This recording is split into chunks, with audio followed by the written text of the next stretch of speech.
Side. I mean, when did an app become my favorite tool? Nothing personal, Spatula. It's because I wanted to make the best burger ever. And QuickBooks suite of tools helped me get there. Intuit QuickBooks helps small businesses be more successful. Learn more at QuickBooks.com. This is Renee. Happy to be here. She's not some influencer. She's more of a groundbreaker, turning her 4-acre lot into a little slice of heaven behind the wheel of a John Deere 1 Series tractor. Renee runs with us because the most important job is the next one. That's all I got. Nothing runs like a Deere. Get a 1 Series tractor for just $99 per month at your John Deere dealer today. For additional cost information, please call toll-free 855-633-2315. Add a little excitement to your sports watching experience by betting all the action on FanDuel Sportsbook. There's a reason why FanDuel is America's #1 sportsbook, where you get unique, fun bet types like same-game parlays so you can get a massive payout on a small bet. And don't forget exclusive promotions such as enhanced odds boosts. Right now, FanDuel is letting you place your first bet risk-free up to $1,000. Just place a bet on any game and FanDuel will refund you up to $1,000 back if you don't win your first bet. There's no strings attached. Just place any bet you want. If you win, you keep the cash. If you lose, you'll get your entire bet up to $1,000 back in site credit. Download the FanDuel Sportsbook app and get started. And use my promo code Hennig when you sign up to get your first bet risk-free up to $1,000. That's promo code Hennig on FanDuel Sportsbook. Must be 21 or older and present in NJ or PA. First online real money wager only. Site credit is non-withdrawable and expires in 14 days. Restrictions apply. See sportsbook.fanduel.com for details. Gambling problem? Call 1-800-GAMBLER. The radio home of the 76ers. That's what he does, bucket. WENJ HD Millville, Atlantic City. 97.3 ESPN.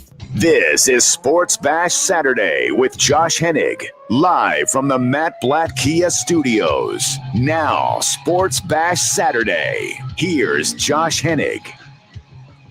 Saturday edition of Sports Bash Saturday here on 97.3 ESPN. Josh Hennig hanging out with you on a Saturday live in the Matt Blatt Kia Studios on 97.3 ESPN. Glad to have you all on board the show today. Listening on 97.3 ESPN FM, on the 97.3 ESPN mobile app, and watching live on Facebook, YouTube, and Twitter. Just follow 97.3 ESPN to watch the show. We got a busy show coming up, of course. The news of Carson Wentz, the trade. What does it mean for the Eagles and more? We'll talk with Eric Edholm, who covers the NFL and the NFL draft, about that coming up. His thoughts on the Eagles moving forward with Jalen Hurts, or should they get another quarterback? We'll ask Eric his thoughts coming up at 12:20. Big night for Joel Embiid last night.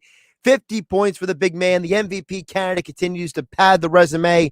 Kevin McCormick, our 97.3 ESPN.com Sixers beat writer, joins me coming up at 1:20 p.m. And, of course, all of you can text into the show at 609-403-0973. Or if you're watching the show live on Facebook, YouTube, and Twitter, you can comment down below on the stream, and we will get to your comments throughout the show as we do each and every week here on 97.3 ESPN. And I mentioned multiple times in the weeks before we got here that this was inevitable. The inevitability of Carson Wentz being traded finally came this week. And that was just the first domino. The second domino was yesterday with the reports of Deshaun Jackson being released. With the Deshaun Jackson release, with the Carson Wentz trade, you are now whittling down what was needed to be cut from this salary cap. The dead cap money is going to be adding up, but at least you know what is moving forward, which is you're still between 40 and 50 million in terms of dead cap money. You are, over the cap because it's projected 180 million. The Philadelphia Eagles have to figure out how to get under that number. And I wouldn't be surprised if this is just the first of many, many moves to move forward. And let's be realistic. As we move forward with the Eagles and with Carson Wentz gone, it's an opportunity to hit a reset button. It's an opportunity for the Eagles to turn around and try to recalibrate everything in this organization. When you think about the Philadelphia Eagles moving forward, you're thinking about a football team that has a lot of questions.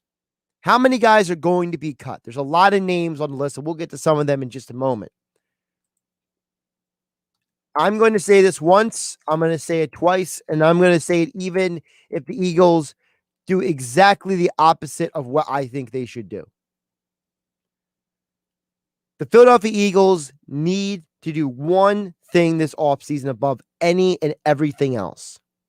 The Philadelphia Eagles must give Jalen Hurts the same opportunities that they gave Carson Wentz to succeed. There's no way in any reality that you can expect Jalen Hurts to be successful if you don't give him time to grow, if you don't give him the opportunity to fail, and you don't give him the chances to be successful.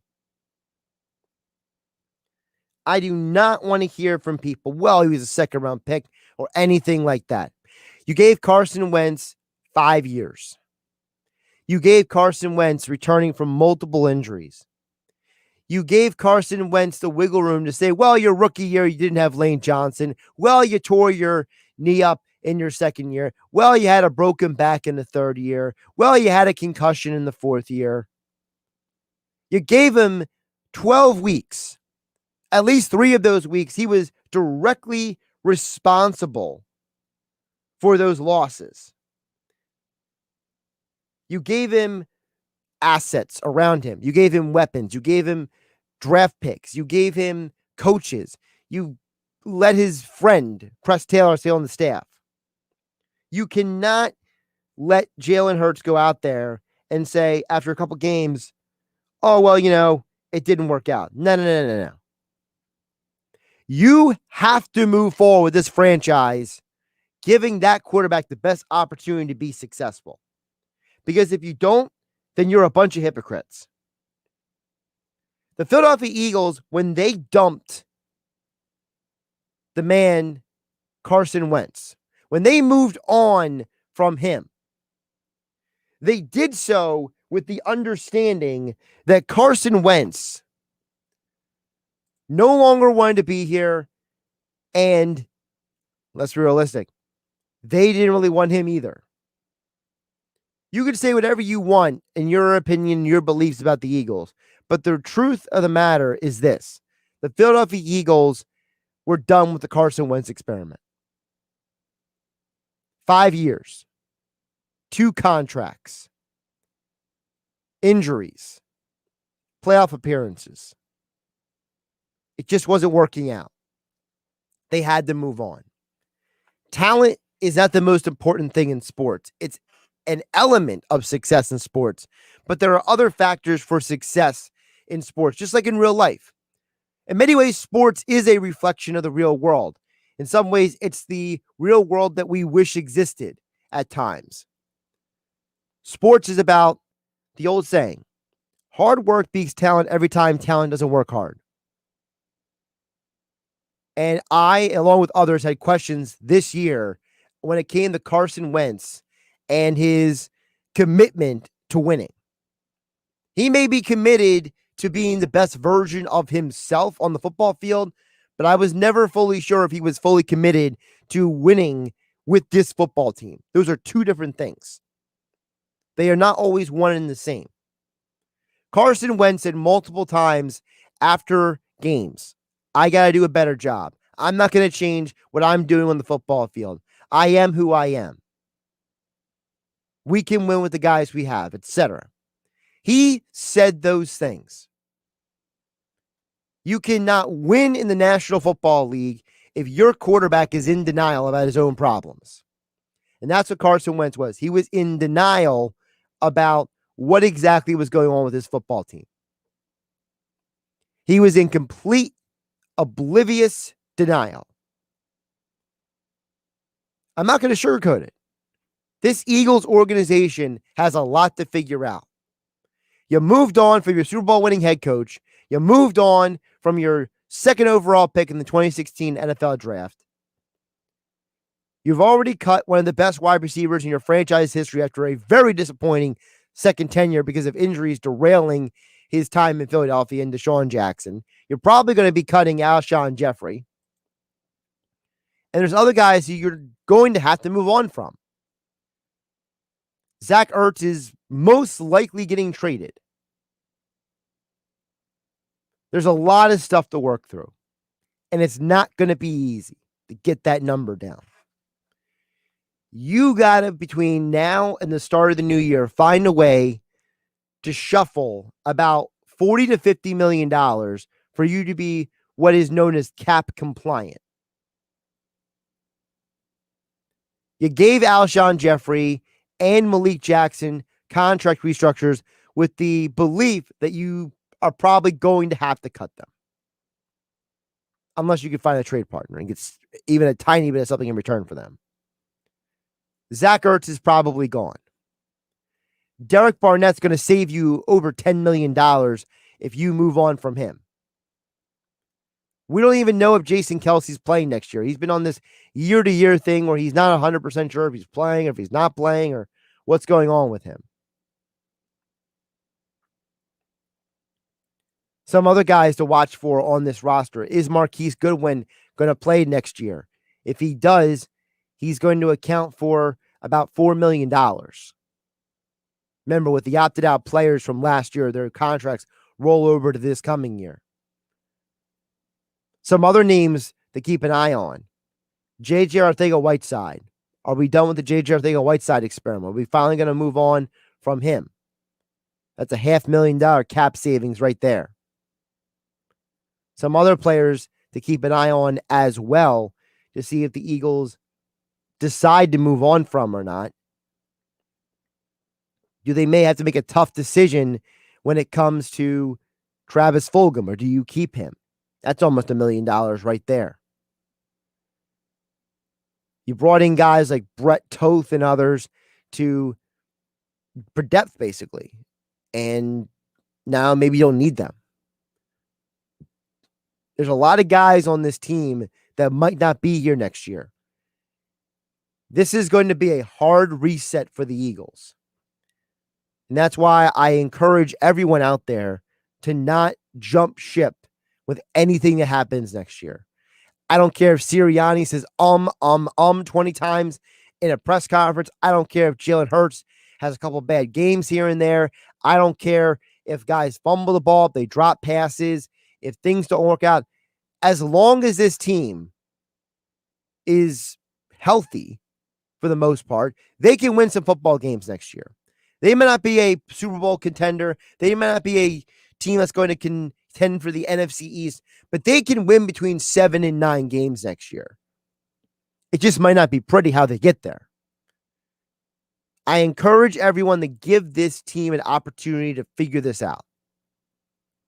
Because the Carson Wentz experiment got derailed for multiple reasons.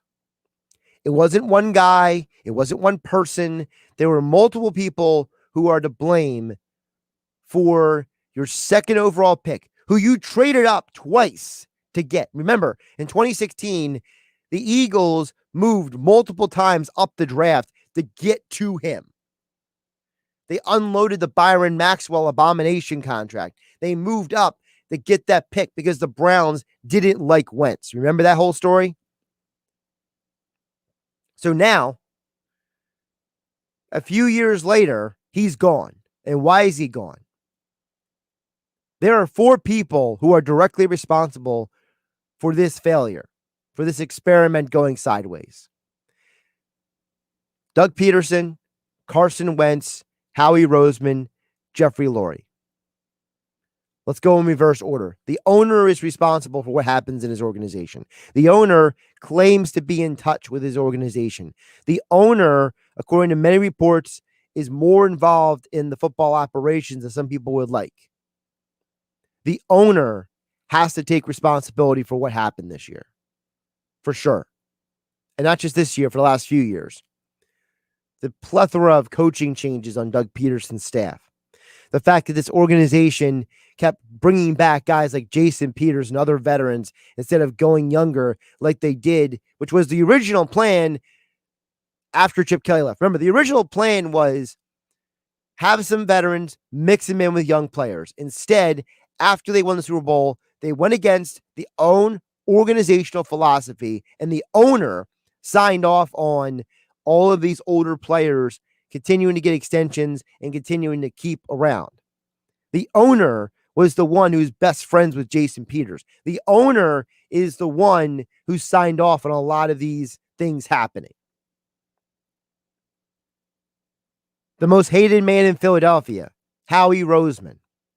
Howie Roseman should have handled things better when it came to the Doug Peterson coaching situation.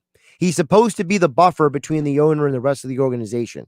Howie Roseman has to do a better job at handling being that buffer. Being a president or vice president of football operations, or whatever exactly his title is at this point, because nobody really is fully sure if the title even matters. We just know he's running the football operations. He has to do a better job at looking at the football operation and making it balanced. People want to point to draft picks. People want to point to free agent moves. That's all negligible. Howie Roseman has to do a better job at managing the situation. It is his job to manage the football operations. He has to do a better job of that. Doug Peterson was not coaching very well the last couple of years. According to multiple reports, he was letting players show up late for practices. He was not holding guys accountable at times. He was letting the players' leadership do all the accountability holding. He was not coaching up his coaches. He was not hands-on enough in terms of the development and the coaching aspect. He let too much go. And his relationship with Carson Wentz went sideways when Carson Wentz realized that Doug Peterson was more invested in play calling than he was in actually coaching up the players. The players loved Doug. They wanted to play for Doug. But Doug was not there to develop them, and that was a problem. And then finally, Carson Wentz. Carson Wentz let his ego get the best of him. He wanted to win football games. He wanted to be a hero. He wanted to be the know-it-all. He did kill, checking out of every single play. He sat there and let his ego get in the way of success. He thought he had everything figured out. He wouldn't admit he was wrong. There were reports out there that Carson Wentz did not understand that he was the reason why this team was having problems. Everyone was responsible, all four, for this organization's failure with the Carson Wentz experiment. And the sooner we accept that reality and stop treating one person or another like they are the ultimate bad guy, is the easier it'll be for all of us to move forward here with the Philadelphia Eagles. Josh Hennig here on Sports Bash Saturday on 97.3 ESPN. More Eagles and NFL talk coming up next. Eric Edholm from Yahoo Sports. Plus, we'll get into the 76ers a little bit later in the show. Kevin McCormick, our 97.3 ESPN Sixers beat writer, will join us coming up at 1:20 p.m. here on 97.3 ESPN FM and live on the 97.3 ESPN mobile app powered by First Bank of Seattle City. And of course, you guys watching on Facebook, YouTube, and Twitter, you can comment on the stream your thoughts throughout the show. Plus, you will get the text board messages as well for those listening on the radio at 609-403-0973 here on Sports Bash Saturday. Josh Hennig hanging out with you till 2 p.m. It's Philadelphia Flyers hockey tomorrow on 97.3 ESPN and the free mobile app with Tim Saunders and Steve Coates calling all the play-by-play action. The Flyers take on the Boston Bruins as part of the NHL Outdoor Series at Lake Tahoe tomorrow. Coverage begins at 2 p.m. It's Philadelphia Flyers hockey on the radio home of the Flyers in South Jersey. 97.3 ESPN and listen live on the free mobile app. This month, let me offer you some presidential advice. Leave me, your dollar in your wallet when you get 0% APR financing from Matt Black Kia. Matt Black Kia wants to get you out of that old car you hate. Come in today or visit us online and get the credit you deserve. 0% APR financing available for up to 60 months on new 2021 Kia Sportage, K5, and Forte models. Or take $4,000 off MSRP on new 2020 Kia Niros in stock. Plus, Matt Black Kia in Toms River and Egg Harbor Township wants your trade, even if you owe thousands more than it's worth. Don't forget, you can't make a mistake with our 4-day love it or leave it return policy. It's gotta be a Matt Black Kia. Offers approved Tier 1 and 2 credit for Kia Motors Finance. Not all will qualify. 0% based on 1516 for 1,000 par. 4,000 all 2020 euros with 2,500 Kia Motors factory rebate to dealer. 1,500 Matt Black Kia discount. Go to mattblackkianj.com for complete details. Expires 3/4/2021. Matt Black Kia, 6211 Black Horse Pike, Egg Harbor Township. And now on Route 37 in Toms River. Feeling stressed in your skin? Not with new Olay body wash infused with skincare ingredient retinol.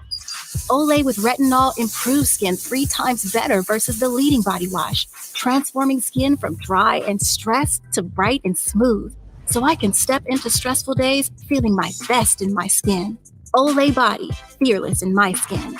Now try Olay's other skincare-inspired body washes with hyaluronic acid, vitamin C, and collagen. Hey, sports bettors, it's Mike Gill, and I wanted to share with you how I've been cashing in on the PropSwap Sports Bets resale app. On average, sellers on PropSwap have been making $500 a month. It's easy. Just post all your betting tickets for sale on PropSwap and let them find you a buyer. Listing your ticket is always free, and if it sells, great. But if not, the bet is still yours to keep. If you're not selling sports bets on PropSwap, you're missing out on incredible side hustle. Start making extra money today by downloading the PropSwap app and selling your sports bets. Get in the zone, AutoZone. Welcome to AutoZone. What are you working on today? If your lights seem dim, it's probably time to change them. We can help you do the job right. If you do decide to change your lights, we've got reliable replacement lights waiting for you. We've even got headlight restoration kits that can have your existing lights shining brighter. You can get whatever you need fast with our next day delivery or free same-day store pickup. Getting the job done just got easier. Restrictions apply. Get in the zone, AutoZone. What does Schwab's modern approach to wealth management really mean? For starters, it means delivering personal solutions for your financial goals, not ours. It means empowering investors no matter how little or how much they have. And it means providing great service. If you're not satisfied for any reason, we'll refund your eligible fee and work with you to make things right. Guaranteed. Visit schwab.com/Egg Harbor. Compare us to learn more or call the Egg Harbor Independent Branch at 609-910-4807. Right now, Allstate has almost as many ways to save as there are types of music. Save for being a new customer. Save for driving safely. Save for driving less with pay-per-mile insurance. Visit Allstate.com or contact your local agent to get a quote. Find out how much you can save today. Allstate. Now that should be music to your ears. Not available in every state. Savings based on early signing, discount drive-bys, and mile-wise. Savings vary based on how you buy. Subject to terms and conditions. Allstate Fire and Casualty Insurance Company and affiliates, Northbrook, Illinois. Let's get to work, South Jersey. Today, commuting challenges aren't just an inconvenience. They affect quality of life, independence, and mobility. Cross County Connection, the region's Transportation Management Association, is dedicated to improving the quality of life in South Jersey through transportation solutions. www.driveless.com is your key to mobility, providing public transportation resources, commute planning, and employer programs. Let Cross County Connection help you get there. 856-596-8228. Funded by the North Jersey Transportation Planning Authority and the Federal Highway Administration, which assume no liability for its contents. This is Sports Bash Saturday with Josh Hennig, live from the Matt Black Kia Studios. Here's Josh Hennig. Josh Hennig here on Sports Bash Saturday here on 97.3 ESPN. Of course, we are live on Facebook, YouTube, and Twitter. We can watch the show here on 97.3 ESPN, of course, the 97.3 ESPN mobile app as well. Joining us right now, the Boardwalk Hunter Hotline and live on Facebook, YouTube, and Twitter, he is Eric Edholm from Yahoo Sports to get more in this Eagles and NFL quarterback situations. Eric, how you doing today? So I appreciate the call. So when you think about what's going on here, first of all, how surprised or not surprised were you about how this whole Carson Wentz situation went down? Yeah, I think when Doug Peterson was let go, there was this sort of theory floating around that, okay, Carson won, that they're gonna rebuild around him and keep Hurts and sort of figure out what the best plan is going forward. But it became clear over time that the Eagles were willing to make a deal. And then we since have learned that really it was kind of the Colts bidding against themselves in a way. I mean, I understand why they would be sort of perceived as a really good fit for Carson, given that Frank Reich's history with him and he saw him, his first couple years, and that's the magic that they want to, rekindle, if you will. So, the cap hit that Philly takes obviously is pretty unwieldy, and it's a pretty clear indication of how ready they were to move on from him. Now, considering the fact that they did move on from him, some people are arguing who's responsible for what. In my opinion, I think there's a lot of equal responsibility here for this situation. So what is realistic to take from this trade, considering the fact that I think the situation was the reason why the return was for Wentz? So how do you think that impacts the rest of the quarterback market? Are you talking about how Jalen Hurts looks? I mean, I guess I didn't quite follow the question a little bit. So, like, for example, if Wentz got a third-round pick and a conditional second-round pick, how does that impact the rest of the market, considering that the Wentz situation was so unique compared to, let's say, like a Sam Darnold, for example? Right. No, it's a good question. Yeah. And, I think the Goff-Stafford trade had a unique dynamic to it as well. So it's hard to use these as comps. I know we always, think of these trades like real estate, right? What did the last guy sell for? That's how much I can get for my house. So, yeah, it's a fair question to ask. I don't know, considering Darnold's still on his rookie deal, that's more attractive. There may be a sense that there's some untapped potential. So I would think the price tag potentially could be higher, but it also depends on who's in the bidding for him, right? I mean, how interested is Pittsburgh? Are the Chicago Bears the clear front runner for them? Are there other teams that may be interested in kicking those tires? So, yeah, it's a little bit of a game of musical chairs. And right now it's, we're not really sure, is Russell Wilson available? Is Deshaun Watson available? Those are obviously more attractive prizes, more sure things. It's really hard to say. So, yeah, I think it's a good question to ask, but I'm not sure there's a whole lot to take in terms of what Wentz was able to reel in and what Darnold or some of the other quarterbacks may get in a trade. Eric, you mentioned the Bears. You're out there in the Chicago area. What is kind of the vibe going out there? Because from our perspective out here, Ryan Pace looks like he's a pretty desperate man, and they definitely need a quarterback out there. If him and Nagy going to salvage the situation, and the reports came out that apparently the Bears pretty much backed out of this before everything went down. Yeah, the mood out here is, I think people are just sort of resigned to the idea that they're going to get a quarterback some way or somehow. It's probably not going to be anything resembling a first or second choice, but let's say it is Darnold, and they are able to give up a pick. I mean, I think you're right about Ryan Pace. I mean, he and Matt Nagy were brought back this year. They were given an assurance from ownership that they were going to be back in 2021, but certainly no guarantees after that.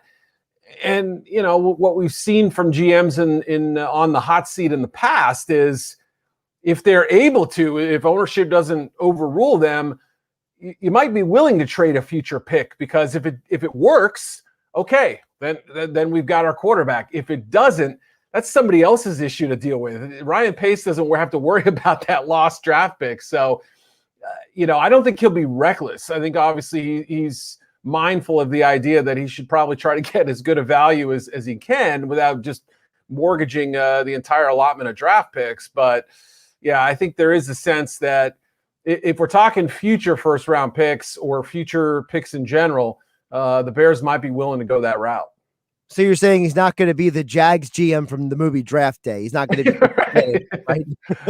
The Bears certainly hope not. That's right. Yeah. Eric Edholm joining us here on the Boardwalk kind of hotline. You can follow him on Twitter at Eric Edholm, Yahoo Sports, NFL and NFL Draft. We'll get to a little bit the NFL Draft in just a bit, Eric, but I want to flip it back to the Eagles concerning Jalen Hurts. We mentioned him a little bit earlier. He's expected to be the quarterback moving forward. So what did you think of him in his first year in the NFL and the handful of games? And, from what you saw of him, evaluating him for the draft, how do you think he projects moving forward? Yeah, I mean, he certainly, injected some life to the offense and looked, things looked a little better when he got in there. Was it a dramatic improvement?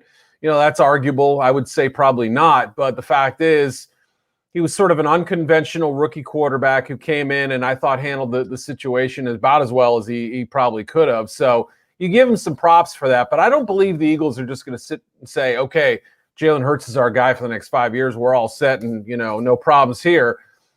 The question I would ask is a quarterback in play at number 6? I mean, is it an option for him? It's on paper, and considering what the fan reaction might be, you might say, no way. They got to get a receiver. They got to get, a cornerback. They got to get this and that. I understand all that. But if they love somebody, if the Eagles feel like there is a player, like Justin Fields, let's just throw his name out there. If they believe he's the guy, and Lawrence goes 1, Wilson 2, and then there's a couple picks where there are no quarterbacks taken, maybe they're in that market. Maybe they go more the longer play with somebody like Trey Lance. And the argument would be, are you doing at quarterback what you've done at receiver, which is sort of carpet bomb it with draft picks and hope that, more often than not, you're right. It's a little bit of a risky play if you go that route. Obviously, if you can get the kind of the veteran mentor guy who could start games if you needed him to, that might be the more conservative route or maybe the more savvy route, depending on how you look at it. But I wouldn't rule out the possibility of a quarterback at 6 if their guy, if somebody they identify as a true player is there. It's hard to pass up when you don't get those opportunities all that often. So then that leads me to this question with you saying that. So outside of Lawrence and Fields, like everyone believes Lawrence and Fields are the cream of the crop, right? When it comes to these quarterbacks. And obviously the Jags are going to pass on Lawrence. I mean, he's going number 1 overall. So of the other quarterbacks, Wilson, Trey Lance, those other guys in this draft, are any of them, as you would look at them, would they project to be as good or better than Jalen Hurts? Yeah, I mean, I think, and I liked Hurts coming out. I did. I mean, I thought there was some obvious utility in him as a backup player where you could bring him in, have his own package. And then I thought, in a couple of years, maybe you project him to be a starter if this Carson experiment doesn't work out. Obviously, plans have changed. So, right now I would have to argue he's among the lower end starters until proven otherwise. And again, it's nothing against him. It's just a matter of the fact that he's had 4.5 games essentially to prove himself, and that's just not a big enough sample size. It's a lot like Drew Lock last year, where played moderately well at the end of the year. But ask Broncos fans right now how they feel about Lock, and they're obviously kind of ready to move on from him. So who's to say that Hurts can't have that Lock-like year number 2 type of season? So of the group, obviously, I would put Lawrence ahead of him. I would probably put Fields and Wilson ahead of him as well. And I would say Trey Lance, if handled properly, the talent is all there. The problem is we're going off a sample size of 17 FCS starts, only 1 this past season. They had kind of an unusual year.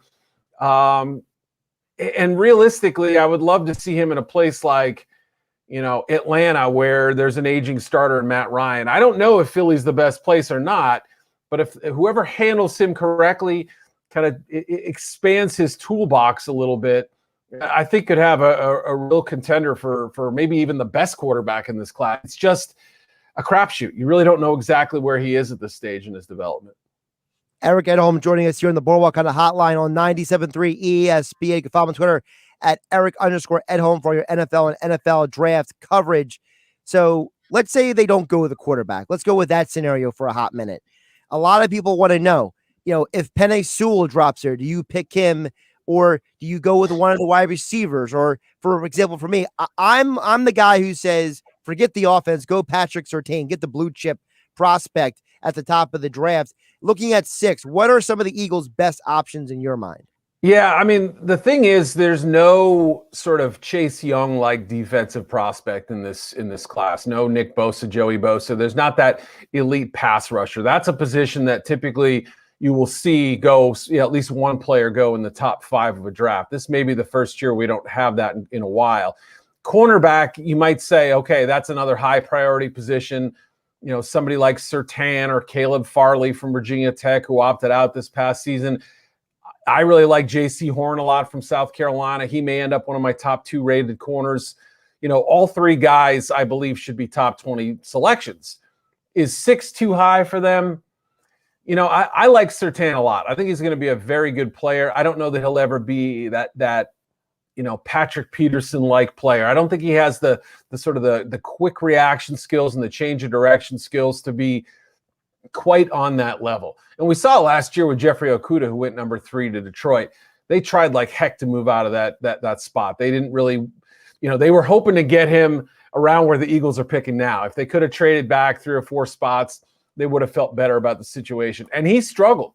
He got a little more time towards the end of the year and looked good, but it's just a warning that corners don't typically go in the top 5 or so picks And even at 6, it might be a little bit of a reach unless you feel really darn good about the guy. So, Sewell, yeah, I think he's a really good player.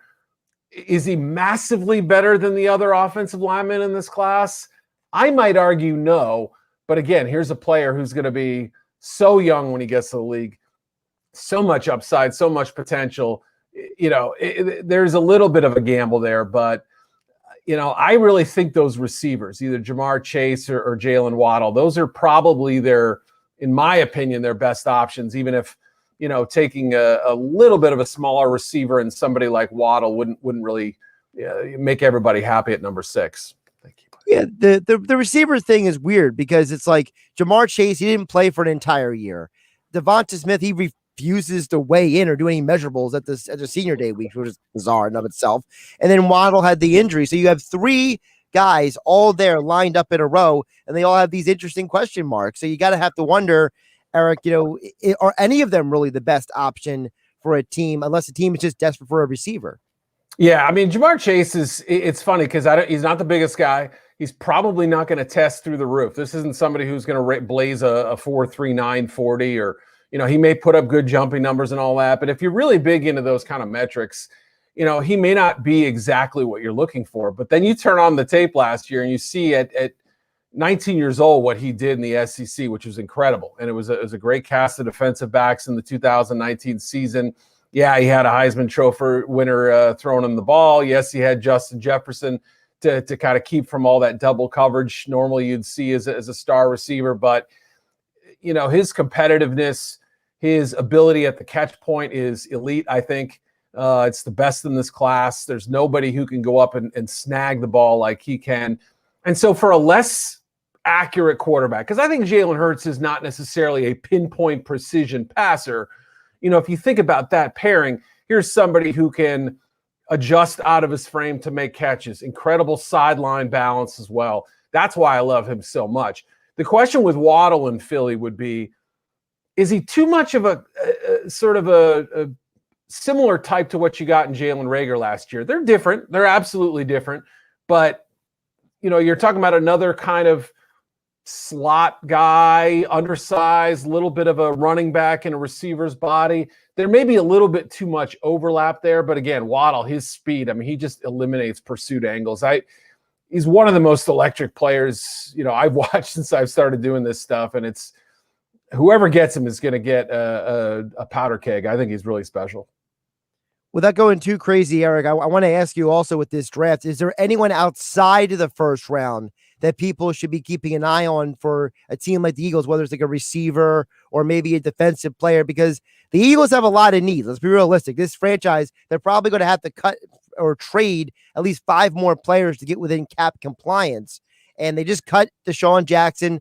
Alshon Jeffrey is expected to be gone. They're supposed to be getting rid of Zach Ertz, supposedly. Yeah. Barnett, their former top pick, that'd be a $10 million savings right there. So are there any other players like the second or third round that you are going to tell people, keep an eye on these guys? Yeah, fortunate. The positions you just kind of mentioned, like receiver and edge rusher, I think are pretty strong this year. Receiver more so than edge rusher, but both I think I could kind of stand on the table and defend as, among the stronger positions. So that's going to leak players into round 2. I think Rashad Bateman should be a first-round pick, but if he does slip to round 2, like T. Higgins did last year, like Michael Pittman did last year, that's exceptional value in the early 30s or early 40s, something like that. Des Fitzpatrick and Nico Collins from Michigan are 2 guys that I think are maybe a little bit undervalued. Terrace Marshall from LSU, and then you kind of look to the edge class too. And there may not be that Chase Young-like player, but there are a lot of good late first round, early second round, mid second round players who I think make a lot of sense, whether it's, a Jason Oweh. I'm sure a lot of people locally have watched him and know the athletic ability. It didn't always translate to sacks, but you turn on the tape and you see him in the backfield quite a bit, plays the run really nicely as well. Joe Tryon from Washington, and another player who opted out last year, who I think is going to end up very good. And then, try to give a Philly comp. I would say Carlos Basham Jr. from Wake Forest reminds me a little of Vinny Curry. That's the kind of player I think he could be, kind of that big, strong guy with a little bit of juice to him. And I don't necessarily assume he'll go in round 1. He could be a second-round pick. So that's another player at a need position you may find a little lower than his value suggests. For more analysis on the NFL draft, follow him on Twitter at Eric_Edholm. Check out his work over at Yahoo Sports. And as all guests, he appeared right here on the Boardwalk Kind of Hotline and live in the virtual flesh on YouTube, Facebook, and Twitter. Eric, appreciate you doing this today. Dan, it's my son's TV and radio debut today, so I appreciate that. Right. Well, listen, it's the pandemic world now. Everybody's kids are walking around behind the scenes, or something. Somebody's family life is going on as well. So I got to fix that lock on the door. Have a good day, man. I appreciate it. Take care, Eric. Appreciate you jumping on. Josh Hennig here on Sports Bash Saturday on 97.3 ESPN. Yeah, for those who listen on the radio, Eric's son decided to walk into the room while he was in the middle of explaining something. And Eric turns around and sees him in the background. He's like, wait, my son's here? Like, it was funny. I was trying to let Eric focus on making his point there a little bit earlier, but that was funny. Josh Hennig here, Sports Bash Saturday, 97.3 ESPN. Don't forget, I'll be giving you my FanDuel Sportsbook picks for the weekend coming up a little bit later in the show. We got UFC fights to get to tonight, as well as NBA action on tap. We'll get to all that coming up here on 97.3 ESPN. And of course, don't forget, Kevin McCormick on 97.3 ESPN.com. Sixers beat writer will join us coming up at 1:20 p.m. today here on 97.3 ESPN FM. Of course, we will get to all your text board messages at 609-403-0973. And I see some of you out there commenting as you are watching on the YouTube channel at 973 ESPN. I'll get to see some of your comments as well on the YouTube channel right here on Sports Bash Saturday, live on Facebook, YouTube, and Twitter. Just follow 973 ESPN, also 973 ESPN FM on your radio dial. And of course, you can stream us live anywhere in the world on the 973 ESPN mobile app, your home for all your Sixers, Flyers, and Eagles coverage. And don't forget, 973 ESPN.com. The journey to the tourney continues. Today in the Big 12, 15th ranked Texas Tech heads to Allen Fieldhouse. The college basketball season continues only on 97.3 ESPN. Coverage begins at 2 p.m. Kendall Auto Plaza offers the area's best car and truck buying experience with 60 years of customer satisfaction and community service. What's on their 100-acre lot? A huge inventory of Ford, Lincoln, Dodge, Jeep, Ram, Chrysler, and over 100 quality and certified pre-owned vehicles. Whether you use your car, truck, or SUV for work or play, discover why Kendall customers are so loyal. Kendall Auto Plaza, exit 10 of the Parkway on Stone Harbor Boulevard, or shop from home at KendallAutoplaza.com. In honor of President's Day, Dell delivers savings to help America's small businesses get more done. Office Anywhere, with up to 50% off high-performance laptops, desktops, and servers with Intel Core processors and top-brand electronics. Plus, refresh now with flexible financing options. Call 877-ASK-DELL for a Dell Technologies advisor who can help you find the right tech. That's 877-ASK-DELL or visit Dell.com/President's Day. Mike, room 4 is ready to go. Like now. Indeed knows unexpected growth can stretch your business thin. Kelly, room 2 needs to be like at Dr. Moore's dermatology practice. To keep pace with new patients, he needs to get started hiring right away. I need Indeed. Indeed you do. And the moment you sponsor a job on Indeed, you get a short list of quality candidates from our resume database. Visit Indeed.com/credit and get a $75 credit for your first sponsored job post. Terms and conditions apply. Have you wanted to speak a new language but thought it'd be too difficult or take too much time? Then try Babbel. In just 15 minutes a day, Babbel teaches you conversations that you will actually use. With 14 languages and lesson topics like travel, business, relationships, and more, you'll learn what matters most to you. Babbel. Language for life. Learn a new language with ease. Go to Babbel.com to try for free. That's BABBEL.com. Recently, Total Wireless helped Charlie Michelle stage a virtual dance recital for her friends and family. This event was super meaningful to them. Because when you move to Total Wireless, you can get amazing devices on nationwide 5G. And with unlimited plans starting at $25 a month, you could save up to $1,200 a year. Thank you, Total Wireless, for helping me pull this off. Total Wireless. Do amazing. Compatible 5G device required. 5G network in limited areas. Month equals 30 days. Savings claim made when compared to 4-line postpaid plans of leading carriers 10-20-20. See terms and conditions at TotalWireless.com. Hey, sports bettors, it's Mike Gill, and I wanted to share with you how I've been cashing in on the PropSwap sports bets resale app. On average, sellers on PropSwap have been making $500 a month. It's easy. Just post all your betting tickets for sale on PropSwap and let them find you a buyer. Listing your ticket is always free, and if it sells, great. But if not, the bet is still yours to keep. If you're not selling sports bets on PropSwap, you're missing out on incredible side hustle. Start making extra money today by downloading the PropSwap app and selling your sports bets. I struggled with symptoms like frequent gas and stomach pain for years. I was bloated all the time with daily diarrhea. At first, I thought it was what I was eating. I kept thinking it was stomach issues. So I did my research and talked to my doctor, and we finally uncovered the truth. It was actually EPI. Exocrine pancreatic insufficiency, or EPI, is a condition where your pancreas is unable to help break down your food. It can lead to symptoms like diarrhea, gas, bloating, stomach pain, unexplained weight loss, and oily stools. And EPI symptoms can be confused with those of other common digestive conditions, like irritable bowel syndrome, Crohn's, and celiac disease. So getting to the right diagnosis meant being more open with my doctor about the severity of my symptoms and how often they were happening. But there's good news. EPI is manageable, so don't wait any longer. Use the symptom checker at identifyepi.com and schedule a visit or call with your doctor to ask, could I have EPI? Sponsored by AbbVie. If you own a small business, you know how hard it can be to find new customers. Now, Town Square Media has new tools that can help your business stand out and grow. Go to GetLocalCustomersNow.com for a free competitive analysis that will show you what other businesses are doing to find new customers and how you can do it too with Town Square Media. Be one of the first business owners to sign up and receive $500 in free advertising on this station. Start growing your business today. Visit GetLocalCustomersNow.com. That's GetLocalCustomersNow.com. This is Sports Bash Saturday with Josh Hennig, live from the Matt Blatt Kia Studios. Here's Josh Hennig. Josh Hennig here on Sports Bash Saturday here on 97.3 ESPN, live in the Matt Blatt Kia Studios. Matt Blatt Kia, located in the Black Horse Pike in Egg Harbor Township. They want to get you approved today. It's Matt Blatt Kia. Visit them online at mattblattkia.com. 97.3 ESPN. Of course, we have a basketball doubleheader today coming up. We have Texas Tech versus Kansas at 2 o'clock, and then the Miami Heat versus the Lakers tonight at 8 p.m. here on 97.3 ESPN. Sixers back in action tomorrow at 7 p.m. Flyers versus the Bruins at Lake Tahoe tomorrow at 2 p.m. Of course, the locker room with Billy Schweim, 10 a.m. to noon, the Sunday edition. All still to come on 97.3 ESPN. But right now, we get to your messages.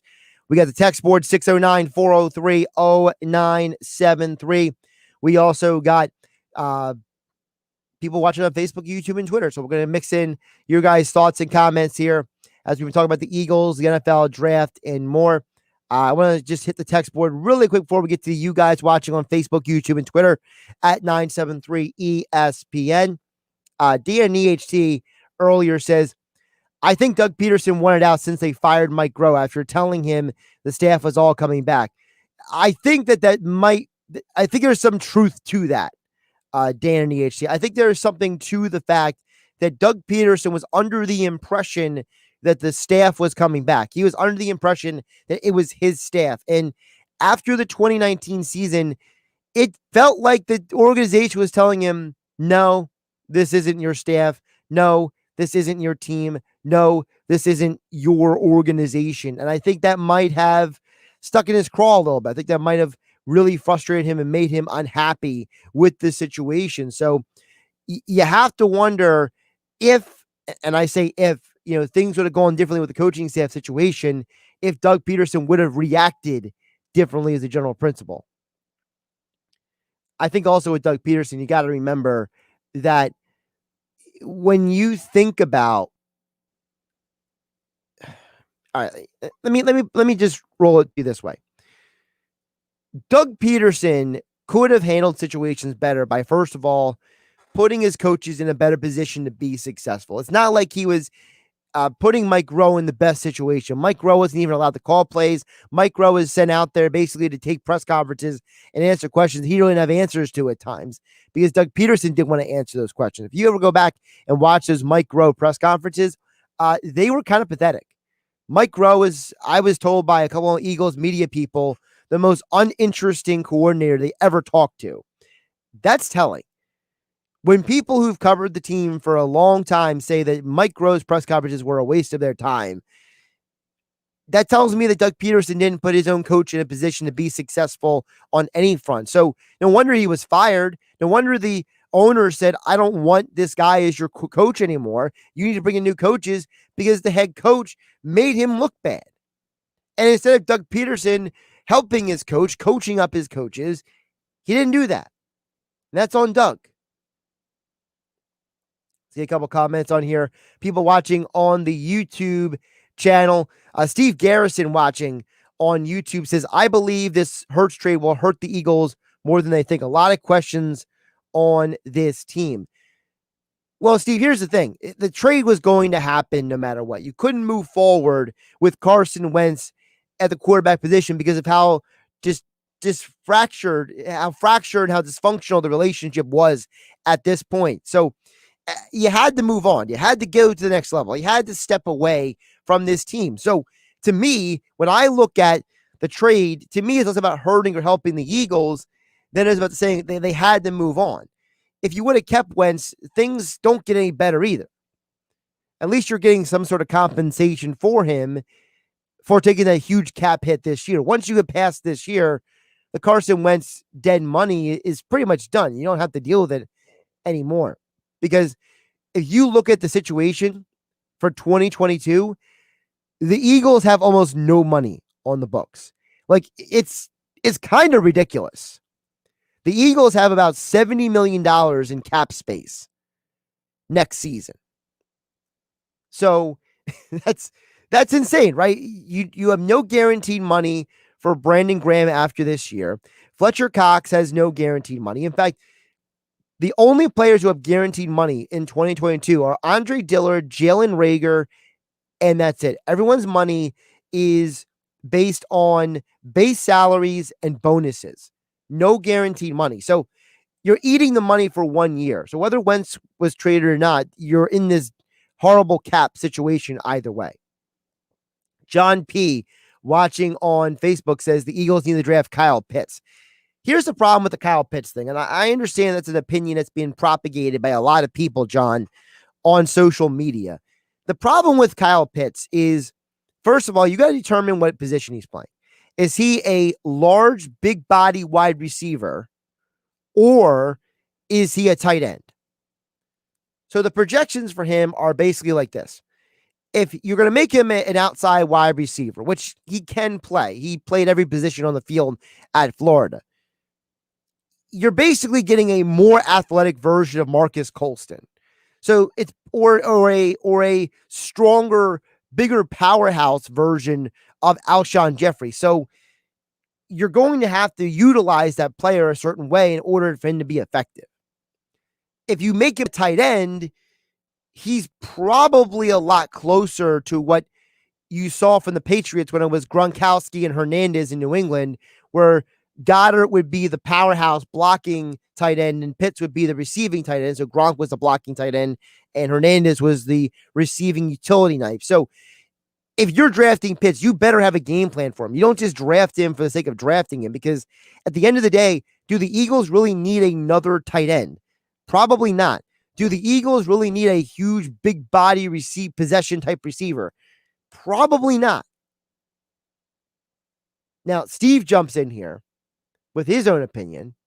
Now, Steve admits, though, that he's a Ravens fan, which doesn't matter. You can still have a football opinion. I don't think that you being a Ravens fan doesn't take away from your football opinion. I mean, by the way, the Ravens have 2 Super Bowls in the last 20 years. 2. So how many teams have 2 or more Super Bowls in the last 20 years? It's the Ravens, it's the Bucks, it's the Steelers, it's the Patriots. I think you're fine, Steve. I think you're fine having an opinion here. But Steve replied to John's comment on YouTube and says, I think the Eagles need to get defense if Smith or Chase are not at 6. And I think that's more where I would lean.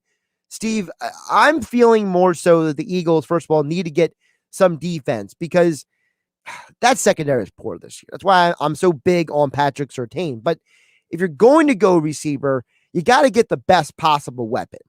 You got to get a guy who's going to go out there and give you an explosive weapon, because Travis Fulgham had a nice 4-game run, and then he was basically phased out by defenses. Jalen Reagor, I think, is still a very good NFL receiver potentially. But who's going to play across from him? I have no idea. I know some people hope it's John Hightower because he's got the speed, he's got the dynamic ability, he can play the X receiver slot. I know they have Greg Ward in the slot. So you have your X, your slot, and your Y theoretically out there if you have Hightower, Reagor, and Ward. But if you want to upgrade the X position, maybe if you go Jamar Chase, that makes sense. Jamar Chase was the number 1 receiver on the LSU offense. For everything everybody talks about Jefferson. What is his name? The guy who was drafted by the Vikings. Everyone talks about him. Let's be realistic. If Jefferson was drafted by a team that didn't have a desperate opening at receiver, does he really have the huge year he has last year? The Vikings traded away Stephon Diggs. So Jefferson walked right in to a nice situation. But Jefferson, like in Minnesota, in LSU, had all those opportunities because he had a number 1 receiver across from him on the other side of the field.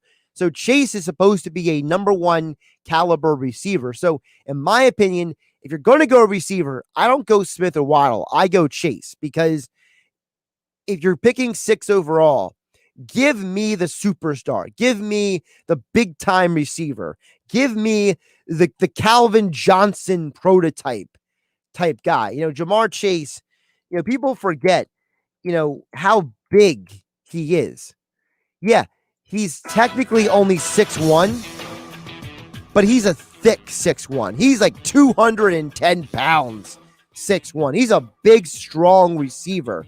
So to me, that's the guy you go with. You go with the number 1 talent at that position.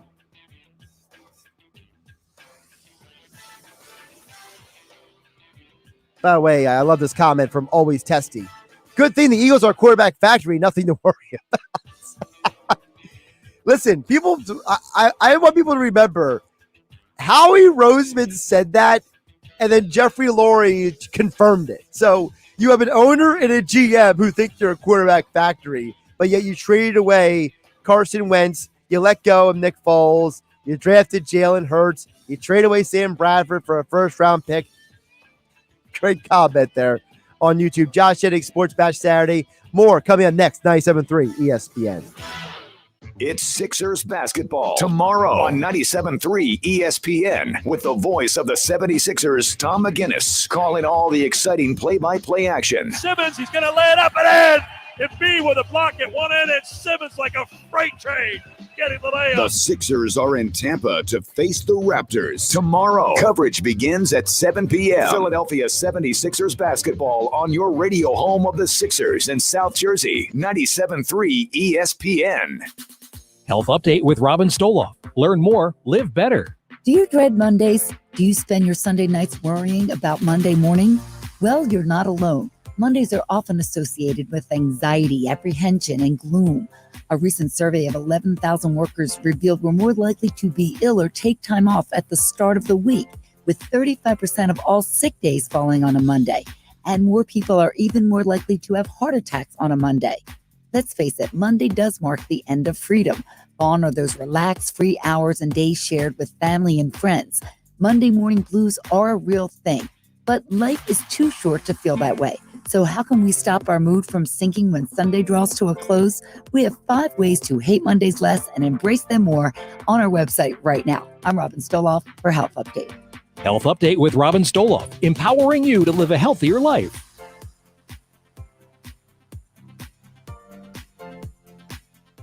On some models excludes Corvette. With GMF financing, excludes prior sales. See dealer for details. It's President's Day all month long at Bennett Chevrolet with our biggest, boldest, best deals ever, saving you up to 25% off MSRP on brand new vehicles. Right now, Bennett Chevy is selling brand new vehicles at GM supplier employee pricing. Plus, you keep all the rebates that can save you as much as 25% off MSRP. But there's even more ways to save with 0% financing available. Plus, if you're looking for pre-owned, Bennett will pay you a minimum $7,000 for your trade towards any pre-owned in stock. That's a minimum $7,000 for your trade, no matter its condition. Imagine how much more you'll get for a good trade. And once you've dealt with our non-commissioned sales team, you'll rave about the wonderful experience with no need to negotiate and no hassles, because our team is paid on your satisfaction, not how much you spend. It's President's Day all this month at Bennett. Find new roads at Bennett Chevy, Egg Harbor Township, and BennettChevy.com. Gary is refinancing his home, so he shopped around for the lowest rate and found it at Amerisave.com, setting him up for a lifetime of savings. It's one decision he'll never regret, unlike taking that gig in the testing lab at the deodorant company. Raise your arm, please. Oh, man, I hate this job. Pretty regrettable, Gary, unlike finding that low mortgage rate at Amerisave.com that's got you on your way to a lifetime of savings. Amerisave's rates won't be this low forever, so go to Amerisave.com now. Lower mortgage rates mean higher savings. Call 866-514-SAVE or visit Amerisave.com/licensing for cost information, terms and conditions. Equal housing lender. Licensed in all states except New York. NMLS number 1168. Get in the zone, AutoZone. Welcome to AutoZone. What are you working on today? Ugh, nothing's worse than starting trouble. We can help you out. We can start with a free battery test. That way we'll know if your battery is causing the issue. It could be your starter or your alternator. You don't want to waste money on the wrong fix. And if you do need a new battery, we've got you covered with a wide selection of replacement batteries. That's what makes us America's #1 battery destination. Claim based on data from the NPD Group 2019. Get in the zone, AutoZone. We know you're spending a lot of time at home, and maybe that home could use a little TLC. Since going to a home show isn't really a thing right now, 97.3 ESPN FM is bringing the home show to you. Local exhibitors have been setting up in a virtual show featuring the latest products and services for your home. Go to 973ESPN.com to find great articles on home improvement tips and trends. Thanks to our friends at Broadlee's Plumbing, Heating, and Air Conditioning. Broadlees.net, your trusted source for 3 generations. A Town Square media station serving all of South Jersey. This is 97.3 ESPN, home of the Philadelphia Eagles. He is hit. He stumbles. He's down. WENJ HD Millville, Atlantic City. This is Sports Bash Saturday with Josh Hennig, live from the Matt Blatt Kia Studios. Now, Sports Bash Saturday. Here's Josh Hennig. Josh Hennig here, second hour of Sports Bash Saturday here on 97.3 ESPN. We'll be talking Sixers and NBA coming up with Kevin McCormick, our 97.3 ESPN.com Sixers beat writer, coming up at 1:20 p.m. Also, don't forget my FanDuel Sportsbook picks up there. That's right, this hour of Sports Bash Saturday being brought to you by my friends over at FanDuel Sportsbook. Add a little excitement to your sports experience by betting all the action on FanDuel Sportsbook. There's a reason why FanDuel is America's #1 sportsbook. Their app is simple to use, where you get unique, fun bet types like same-game parlays, so you get a massive payout on a small bet. And don't forget the exclusive promotions, such as enhanced odds boost on the biggest events to let you get more action out of every game day. Right now, FanDuel is letting you place your first bet risk-free at the $1,000. Just to place a bet on any game, and FanDuel will refund you up to $1,000 back if you don't win your first bet. Seriously, there's no strings attached. Just place a bet and you win. You get to either keep the cash or you get your bet back in site credit. If you never tried FanDuel Sportsbook, what are you waiting for? Download the FanDuel Sportsbook app now and get started. And be sure to sign up with my promo code Hennig to get your first bet risk-free up to $1,000. Promo code Hennig when you sign up for a risk-free bet up to $1,000 with FanDuel Sportsbook. Must be 21 or to play. Must be in New Jersey or PA. Gambling problem, call 1-800-GAMBLER. See full terms and conditions at sportsbook.fanduel.com. All right, back to your guys' comments, 609-403-0973. And don't forget about you guys watching on Facebook, YouTube. I'll get to your comments as well coming up here on 97.3 ESPN. First, we're going to get to Andrew's comment here because we've been talking about the situation with Carson Wentz. We're talking about the NFL draft. Eric Edholm had a lot of great stuff to say about first of all, he brought up two different points. He said, look, if you don't fully believe in Jalen Hurts, you get a quarterback. Now, my response to that is you can't draft Jalen Hurts in the second round. Tell me that Jalen Hurts is a can't miss quarterback and then say, well, we don't believe enough in him. I think that's a huge double standard. You either believe in the guy or you don't. If you believe in the guy, go get a veteran to support him, build the team around him, put him in a position to be successful like you did with Carson Wentz. If you don't believe in him, then what you're saying is that you messed up on the draft pick and that you're an idiot. What you're basically saying is that Doug Peterson, Howie Roseman, and Jeffrey Lurie all said they loved Jalen Hurts. And now a year later, you're saying, I don't know if he's the quarterback. You can't do that. You can't have it both ways. Now, the other thing Eric Edholm said was that if you're not going to go get a quarterback, go get one of the top players in the draft. And he mentioned the wide receivers, for example. And I think we can't look past the wide receivers. I know that I'm very infatuated with Patrick Surtain. I think that he could be a phenomenal NFL quarterback, and I would love to see the Eagles pair a legitimate top-tier corner with Darius Slay. But I also understand that there's a possibility that you almost have to punt on the year, right? You almost have to go into this year and say, never mind. A little bit of you, at least.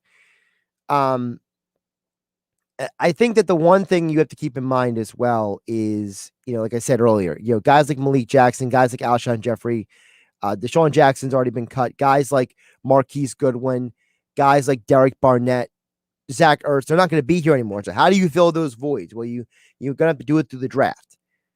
So there's a lot of things to keep an eye on with this situation. Before we get to your comments on Facebook, YouTube, and Twitter, I want to get to a comment on the text board at 609-403-0973. Andrew from Delaware says, hey, I say take the best available or take Devonta Smith surround Hurts with. So here's my problem with Devonta Smith. And for any of you who missed my conversation with Tony Pauline, who was at the Senior Bowl that week, I'm going to bring up my conversation with him real quick, what he said, because Devonta Smith thing is bothering me. It really does. The fact that he refused to weigh in at the draft is a problem.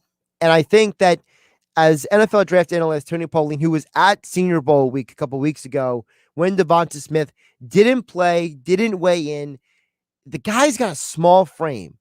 And what Tony Pauline said to me a couple of weeks ago here on 97.3 ESPN still stands out to me. Take a listen to what he said on Game Night on 97.3 ESPN. There will be some team that overlooks that and just looks at the film and what a terrific receiver this guy is and selects him, I think, within the first 10 to 15 picks of the draft. But the fact is, yeah, it was not just the weigh-ins. It was the fact that he's on the Senior Bowl roster. He doesn't get on the scale, and he does nothing all week while other guys are out there practicing. It's a concern. An NFL team has to overlook the physical issues. He's very small. Very, very small. He theoretically projected to weighs about 160 pounds. That would be actually lighter than Deshaun Jackson when people drafted him. Here's more from Tony Pauline, NFL draft analyst from Senior Bowl week.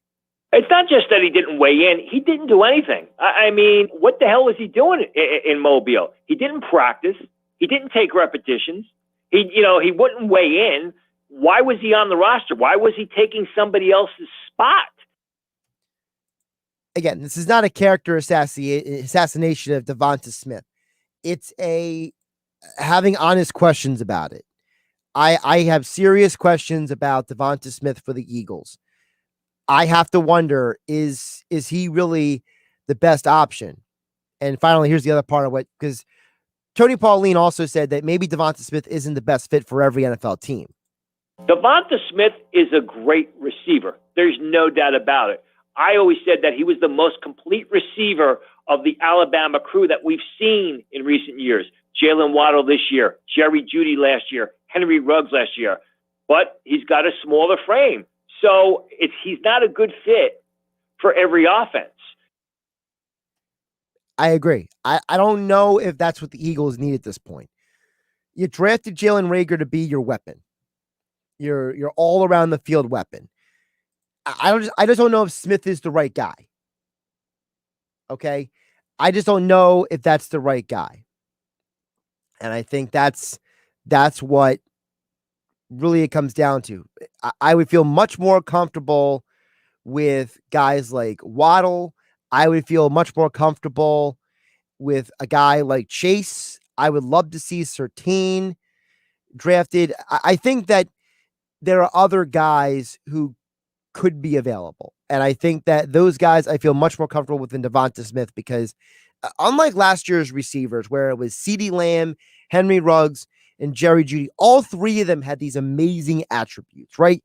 All three of them, they had the physical ability, they had the versatility, they had the moments. They showed you something in college physically that says that's an NFL receiver. They all had these catches that said that's an NFL receiver. Devonta Smith was the best receiver in college football this past year.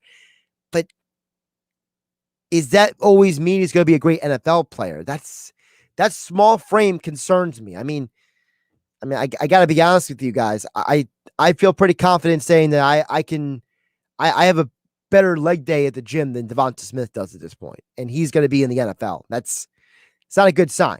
I got 2 wrecked knees, and I can hit the gym pretty heavy still. Put on my knee braces and stuff. But Devonta Smith looks like his 2 legs together are probably the same size as a regular guy who hits the gym. I think Devonta Smith needs to put on a little more size for me to feel comfortable with him at the receiver position. 609-403-0973 is the text board. 609-403-0973. Also, we have comments on Facebook, YouTube, and Twitter. We'll get to the text board in just a bit. I can't let this comment from Steve Garrison go, though, on YouTube. He totally throws me sideways for this. Steve says, I'm a Ravens fan, but I would trade Lamar Jackson and 2 first-round picks away for Deshaun Watson. What? What is going on here? So you're going to trade away a league MVP and first-round picks for Deshaun Watson? I mean, doesn't that basically say that the quarterback position doesn't matter? Like, the quarterback position is interchangeable in Baltimore? What you're really saying is that you could be a league MVP and you're disposable. That's a Ravens fan saying that. I mean, you guys think that Eagle fans are tough. I got a Ravens fan saying that he's going to trade away. Trade away Lamar Jackson. I mean, holy cow. Are you kidding me? Oh my goodness. All right. So that happened.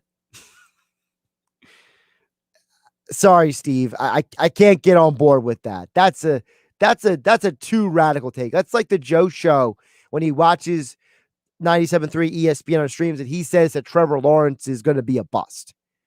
I think Steve and Joe Show need to hang out. Steve Garrison and Joe Show, they're friends, or they're kindred spirits, because Steve wants to trade away a league MVP and first round picks for Deshaun Watson, and Joe Show thinks that the Trevor Lawrence is going to be a bust. Wow. All right, moving on. 609-403-0973. Back to the text board here on Sports Bash Saturday on 97.3 ESPN. We will get to the Sixers coming up in about 8 minutes from now with Kevin McCormick, our 97.3 ESPN.com Sixers beat writer. We got Nick from Brigantine chimes in on the text board at 609-403-0973. He says, how come Hurts doesn't get any love when it comes to him being a runner-up for the Heisman Trophy? Well, the reason why, Nick, that he doesn't get a lot of love is because, number one, I think people look at the Heisman Trophy and treat it like it's illegitimate. There's been so many Heisman Trophy winners who have come to the NFL and have not played well. I mean, outside of a handful of guys, how many of them actually have played well? There's only a handful of these Heisman Trophy winners who are great quarterbacks. Listen, Steve Garrison was just saying on YouTube that he would trade away with Lamar Jackson. Well, Lamar Jackson won the Heisman. Deshaun Watson didn't. I think that this is a situation that is a big question. Listen, I like Jalen Hurts. I liked him coming out of college. You heard Eric Edholm. He's an NFL analyst, NFL draft. I mean, Eric Edholm's covered the league for 20 plus years. He says, I love Jalen Hurts coming out of college. People like Jalen Hurts. So at the end of the day, I think that when you look at what Jalen Hurts can bring to the table, I think he could be a very good NFL quarterback. I think that Jalen Hurts doesn't get enough credit, Nick, for Brigantine, is because there's a perception of him that's not based in reality. I think people, first of all, they look at the stats and they didn't watch the games. And they said, well, his completion percentage was this. Nobody remembers that Peyton Manning led the NFL in interceptions his rookie year. They just remember the rest of his career. Nobody talks about Kurt Warner being cut by the Packers and multiple other teams. They just remember him leading the Rams to the Super Bowl and almost winning another one with the Cardinals and being a Hall of Famer. Nobody remembers all the times that Tom Brady lost in the postseason. They just point to the 7 rings that he's got on his fingers. I think that as long as Hurts progresses to be the player that he is, he can put a lot of that negativity behind him. But it's going to take time. And I think that people are just impatient by nature. People are impatient with a lot of this stuff when it comes to the quarterback position. They want the quarterback to be great now. And that's why it was funny, but I'll bring up the message from Always Testy on YouTube when he said, look, good thing the Eagles are a quarterback factory, nothing to worry about. And that's the problem. People look at comments like Roseman and Laurie saying, we're a quarterback factory. We know how to draft quarterbacks. Jeffrey Lurie, running down his resume of players he's drafted and coaches he's hired like it's some badge of honor that he's had all these different head coaches and quarterbacks. Like, that's the mentality of this organization. That's what we're dealing with. We're dealing with an organization that points to, well, we've drafted Hurts and we've drafted Wentz and we've drafted Foles and we've drafted McNabb and we drafted Cobb and we got a second round pick for him and we signed Michael Vick and we brought him in here and they point to the quarterbacks like it's something to be proud of. Like, what organization runs down their resume like the Philadelphia Eagles? Nobody. Bill Belichick is one of the greatest head coaches of all time. He never talks about his resume. John Harbaugh won a Super Bowl, never talks about his resume. Andy Reid, Super Bowl champion, been to 3 Super Bowls in the last 20 years, doesn't go running down his resume. These guys act like, look at my resume. Look at all the things I know. Dude, stop. That's why people make fun of the Eagles. That's why guys like Always Testy is on here saying good thing the Eagles are a quarterback factory. Because this is the mentality of this team. They think they're so smart. They think they're smarter than everybody. At the end of the day, it doesn't matter if it was Howie Roseman, Joe Douglas, or Joe Schmo. When you say stuff like that, people are going to act like you're an idiot. It's just the bottom line. All right, Josh Hennig here on 97.3 ESPN. We'll get back to more of your texts a little bit later in the hour at 609-403-0973. I see Cole from LBI. I'm going to get to your text as well. A couple others as well of you guys out there asking questions on the text board. But coming up next, we got to get to the Sixers. Joel Embiid, 50 points last night. MVP candidate, Doc Rivers. Does Doc Rivers coaching the All-Star game mean that maybe there will be more Sixers on the team or less Sixers on the All-Star team? Well, that's Kevin McCormick that coming up next here on Sports Bash Saturday on 97.3 ESPN FM, 97.3 ESPN mobile app powered by First Bank of Seattle City, and live on Facebook, YouTube, and Twitter, where you can watch the show on 97.3 ESPN live in the Matt Black Kia Studios. Josh Hennig hanging out with you till 2 p.m. It's Sixers basketball tomorrow on 97.3 ESPN with the voice of the 76ers, Tom McGinnis, calling all the exciting play-by-play action. Simmons, he's going to lay it up and in.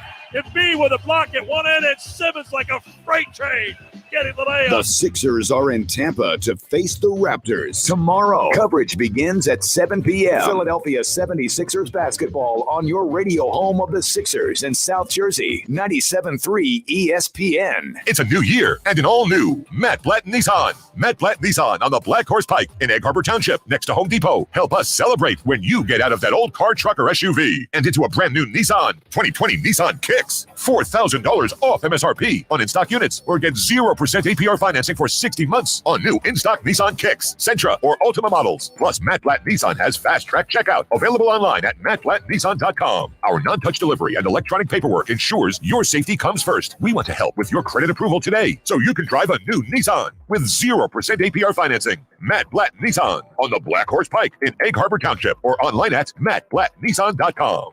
Unapproved credit. Negative equity will be refinanced into new vehicle. All factory rebates and incentives to dealer. 0% APR financing based on 1516 per 1,000 borrowed. Offer. 888-731-5030 for all the details. It's on at Matt Blatt Nissan on the Black Horse Pike, Egg Harbor Township.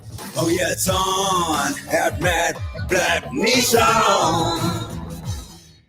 Chrissy is refinancing her home, so she shopped around for the lowest rate and found it at Amerisave.com, setting her up for a lifetime of savings. It's one decision she'll never regret, unlike wearing tap shoes to a surprise party. Sorry, guys. Just trying to find the perfect hiding place. Pretty regrettable, Chrissy. Unlike finding that low mortgage rate at Amerisave.com that's got you on your way to a lifetime of savings. Amerisave's rates won't be this low forever, so go to Amerisave.com now. Lower mortgage rates mean higher savings. Call 866-5146 or visit Amerisave.com/licensing for cost information, terms, and conditions. Equal housing lender. Licensed in all states except New York. NMLS number 1168. Have you wanted to speak a new language, but thought it would be too difficult? Then try Babbel. Babbel starts by teaching you words and phrases that gradually get more complex. Soon, you're practicing short conversations. So in 15 minutes a day, you'll be speaking a new language in a few weeks. Babbel is built around real life. It teaches you practical conversations that you will actually use. Babbel, language for life. Celebrating 10 million subscriptions sold. Now try Babbel for free. Just go to Babbel.com today. That's BABBEL.com. I struggled with symptoms like frequent gas and stomach pain for years. I was bloated all the time with daily diarrhea.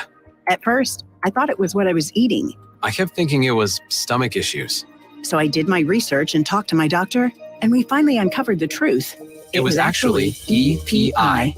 Exocrine pancreatic insufficiency, or EPI, is a condition where your pancreas is unable to help break down your food.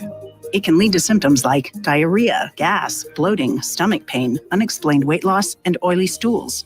And EPI symptoms can be confused with those of other common digestive conditions, like irritable bowel syndrome, Crohn's, and celiac disease. So getting to the right diagnosis meant being more open with my doctor about the severity of my symptoms and how often they were happening. But there's good news. EPI is manageable, so don't wait any longer. Use the symptom checker at identifyepi.com and schedule a visit or call with your doctor to ask, could I have EPI? Sponsored by AbbVie. I'll be right there. We got to redo the whole thing. Indeed knows unexpected growth can stretch your business thin. Need to finish these today. Like at Phil's Machine Shop. To keep carving out more revenue, he needs to get started hiring right away. I need Indeed. Indeed you do. And the moment you sponsor a job on Indeed, you get a short list of quality candidates from our resume database. Visit Indeed.com/credit and get a $75 credit for your first sponsored job post. Terms and conditions apply. Let's get to work, South Jersey. Today, commuting challenges aren't just an inconvenience. They affect quality of life, independence, and mobility. Cross County Connection, the region's transportation management association, is dedicated to improving the quality of life in South Jersey through transportation solutions. www.driveless.com is your key to mobility, providing public transportation resources, commute planning, and employer programs. Let Cross County Connection help you get there. 856-596-8228. Funded by the North Jersey Transportation Planning Authority and the Federal Highway Administration, which assume no liability for its contents.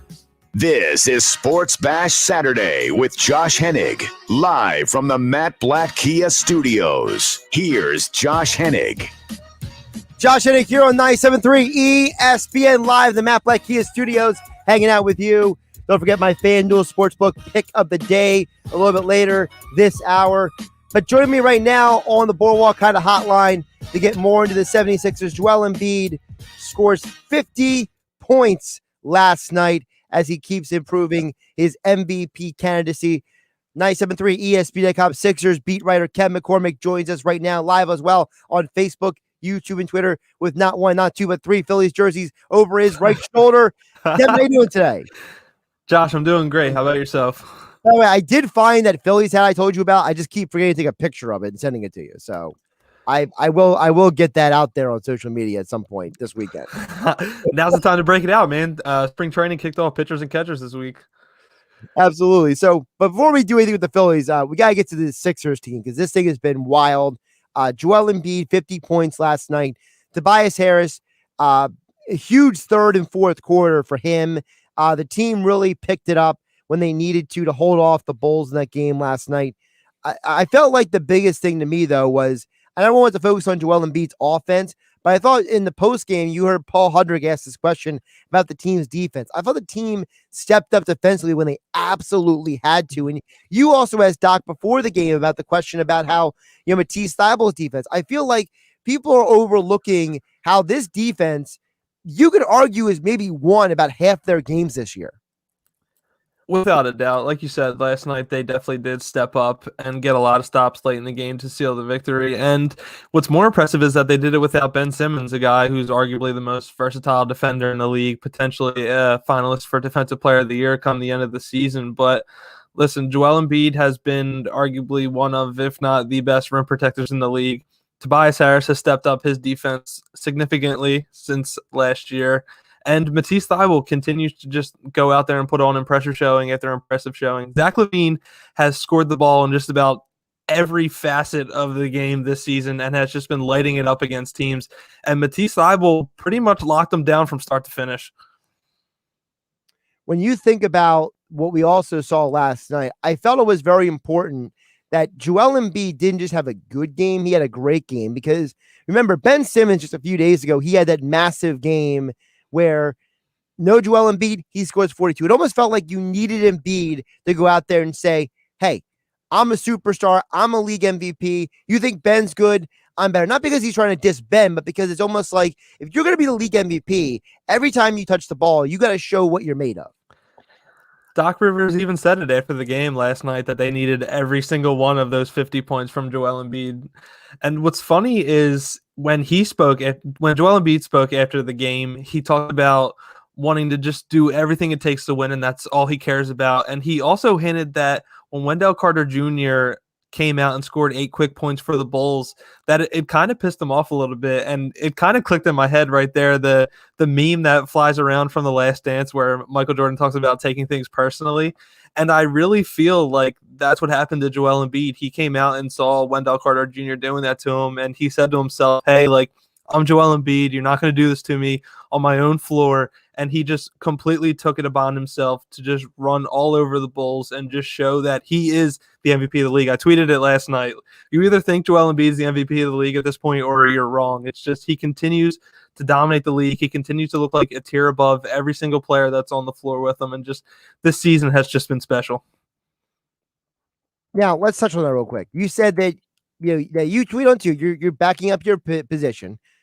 What do you say to the people who say, well, LeBron James should be MVP? What is your response to those people? Because now, listen, I'm not that guy. I agree with you. To me, I've said this before. LeBron should have been the MVP last year, not this year. Giannis got the MVP because of metrics and analytics and all that garbage. LeBron should have been the MVP last year. The last time somebody his size and his height led the league in assists was Magic Johnson. And before that was Wilt Chamberlain. LeBron had a historic year last year, but not so much this year. So give your case for why Embiid over LeBron this season.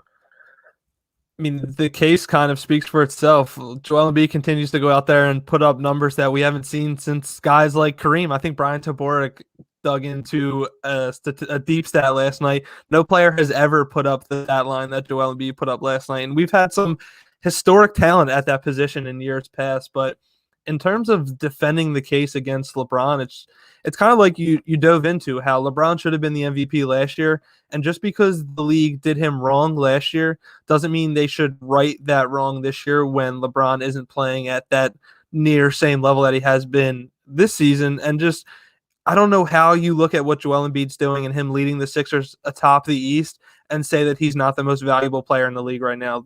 Like you've said before, the V in MVP is the most important. And if you look at that game last night and tell me that Joel Embiid isn't arguably the most valuable player on his team right now, I just disagree. Kevin McCormick joining us here on the Boardwalk kind of hotline on 97.3 ESPN. You can follow me on Twitter at KevinMCC973 for all your Sixers and NBA coverage. Joining us here on 97.3 ESPN, also live streaming on Facebook, YouTube, and Twitter at 973 ESPN. Now, the Sixers, they won 2 games in a row, Kevin. Joel Embiid looks great, doing great. Everything's good, right? But we're going back on the road. So can the Sixers take anything from these 2 games into their 2 consecutive games versus the Raptors?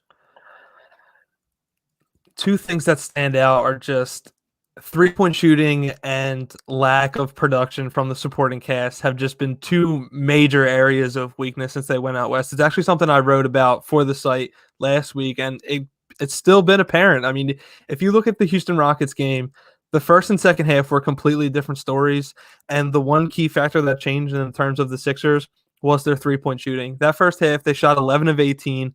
Seth Curry and Danny Green were rolling. The offense looked dynamic again, similar to how it looked to kick off the season. And then you go to that second half, they shot 1 for 8 from 3, and Houston was able to claw back into the game because the Sixers got back into that bad habit of trading baskets with 2s against 3s, and Houston was able to take it down to the wire in a game that should have been a blowout from beginning to end.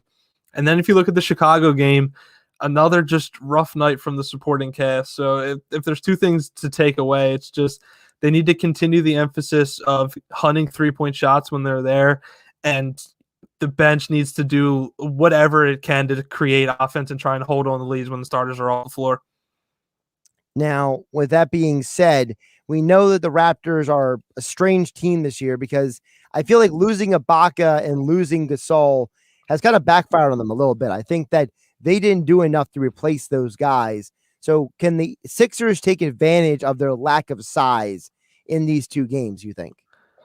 I think so. I think they did a very good job with it against the Bulls last night. The Bulls themselves really don't have much size outside of Wendell Carter Jr. And the thing with the Raptors is, yes, they have Aaron Baines, who starts at center, who is a solid NBA center in his own right, and has also had some success against Embiid and the Sixers in the past. But if you look at the depth chart after that, they run Chris Boucher at the 5 at times, and he is nowhere near has the size to combat guys like Joel Embiid and Dwight Howard. So he's like Thaddeus Young size, basically. Exactly.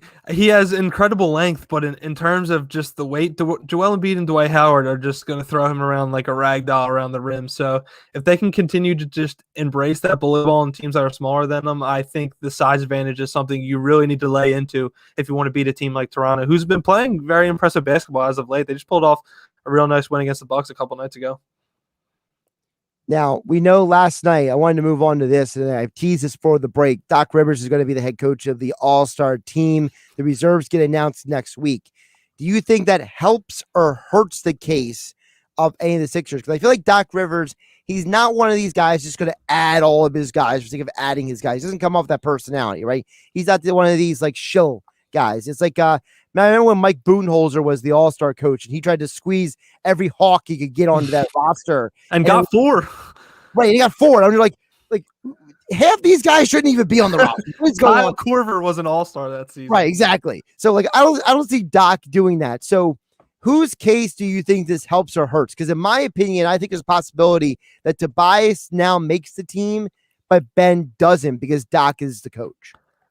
I would have to agree. I think Doc being the coach definitely favors the Tobias Harris argument, just because when you look at the Sixers, and with All-Stars, it's always the franchise cornerstones, the guys who lead the charge. And when you think of national fans and they think of the Sixers, the first 2 names that come to mind are Joel Embiid and Ben Simmons, obviously for good reason because they are the franchise cornerstones and such. But they may forget about a guy like Tobias Harris, who in reality may be looked at as, kind of that third piece to Joel and Ben. But I think having Doc there, him being able to sway, and know what Tobias Harris has done all season and how consistent he's been for the Sixers all season, being that reliable second option on a nightly basis behind Joel or Ben, whoever's leading the charge that night.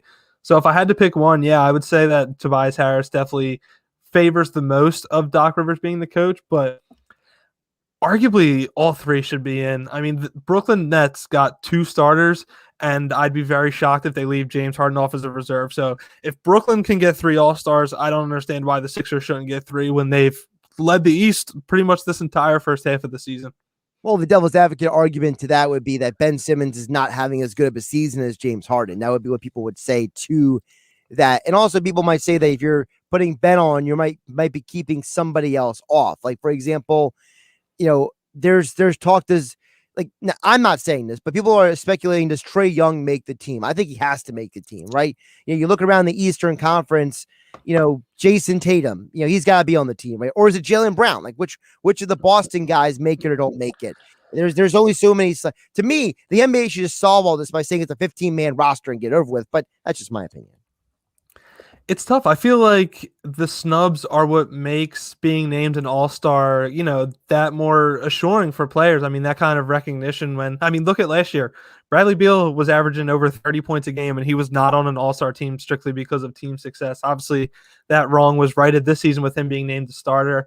I think Jalen Brown was snubbed as a starter. I feel like if I had to choose, I would have went with him over Kyrie Irving. But in terms of, that argument with Harden having a quote-unquote better season than Ben Simmons, from a statistics standpoint, looking at the box score, yes. But in terms of affecting winning, there are very few players in this league right now who affect winning the way that Ben Simmons does, just in every facet of the game and areas that don't show up in the box score every night. Kevin McCormick joining us here on the Boardwalk kind of hotline here on Sports Bash Saturday on 97.3 ESPN. Follow him on Twitter at KevinMCC973 for all your Sixers and NBA coverage. And, of course, don't forget all of his work at 97.3ESPN.com. Kevin, with the All-Star game also approaching, we know the league is going to be announcing the rest of the schedule soon. I know that the Sixers are one of those teams that has a bunch of games to make up on the back end of their schedule. How do you think that impacts this team as well, considering the fact that back end of the schedule, we expect to have a lot less postponements and delays, especially considering that some of the delays this week were not even COVID-related. They're because of that storm in Texas. Yeah. I don't know. As much as I want to say it could hurt them at times, you have to look at all those games that they were forced to roll out with a depleted roster. So, I mean, as long as they're fully healthy, playing day in and day out, I don't think it'll phase them as much. They have a lot of playable players that they could throw on the court on a nightly basis. So, as long as everyone's healthy, I think, this team could definitely benefit from the time off, especially with Joel Embiid. His back looks like it's still nagging at times. I think he could really benefit from the All-Star break. Obviously, Ben Simmons suffering with an illness right now. And then just guys like Danny Green and Tobias Harris who are just out there dogging it every night. They're just a pair of gamers, and that really doesn't get talked about enough. So although I think they'll see some really tough stretches, a lot of, 3 games in 4 days type things, but it didn't really phase them this year. Or this first half of the season. So I don't know if I'm really that worried yet. I guess it would all depend on what the matchups are looking like in those stretches. Kevin McCormick here on 97.3 ESPN. Kevin, let's get a couple topics that are not specifically Sixers related. First of all, I know that you're really big on the Sixers and the Phillies, but how relieved were you that Carson Wentz finally got traded this week? Not relieved at all. The Eagles got fleeced. That's crazy. Hold on. You think they got fleeced?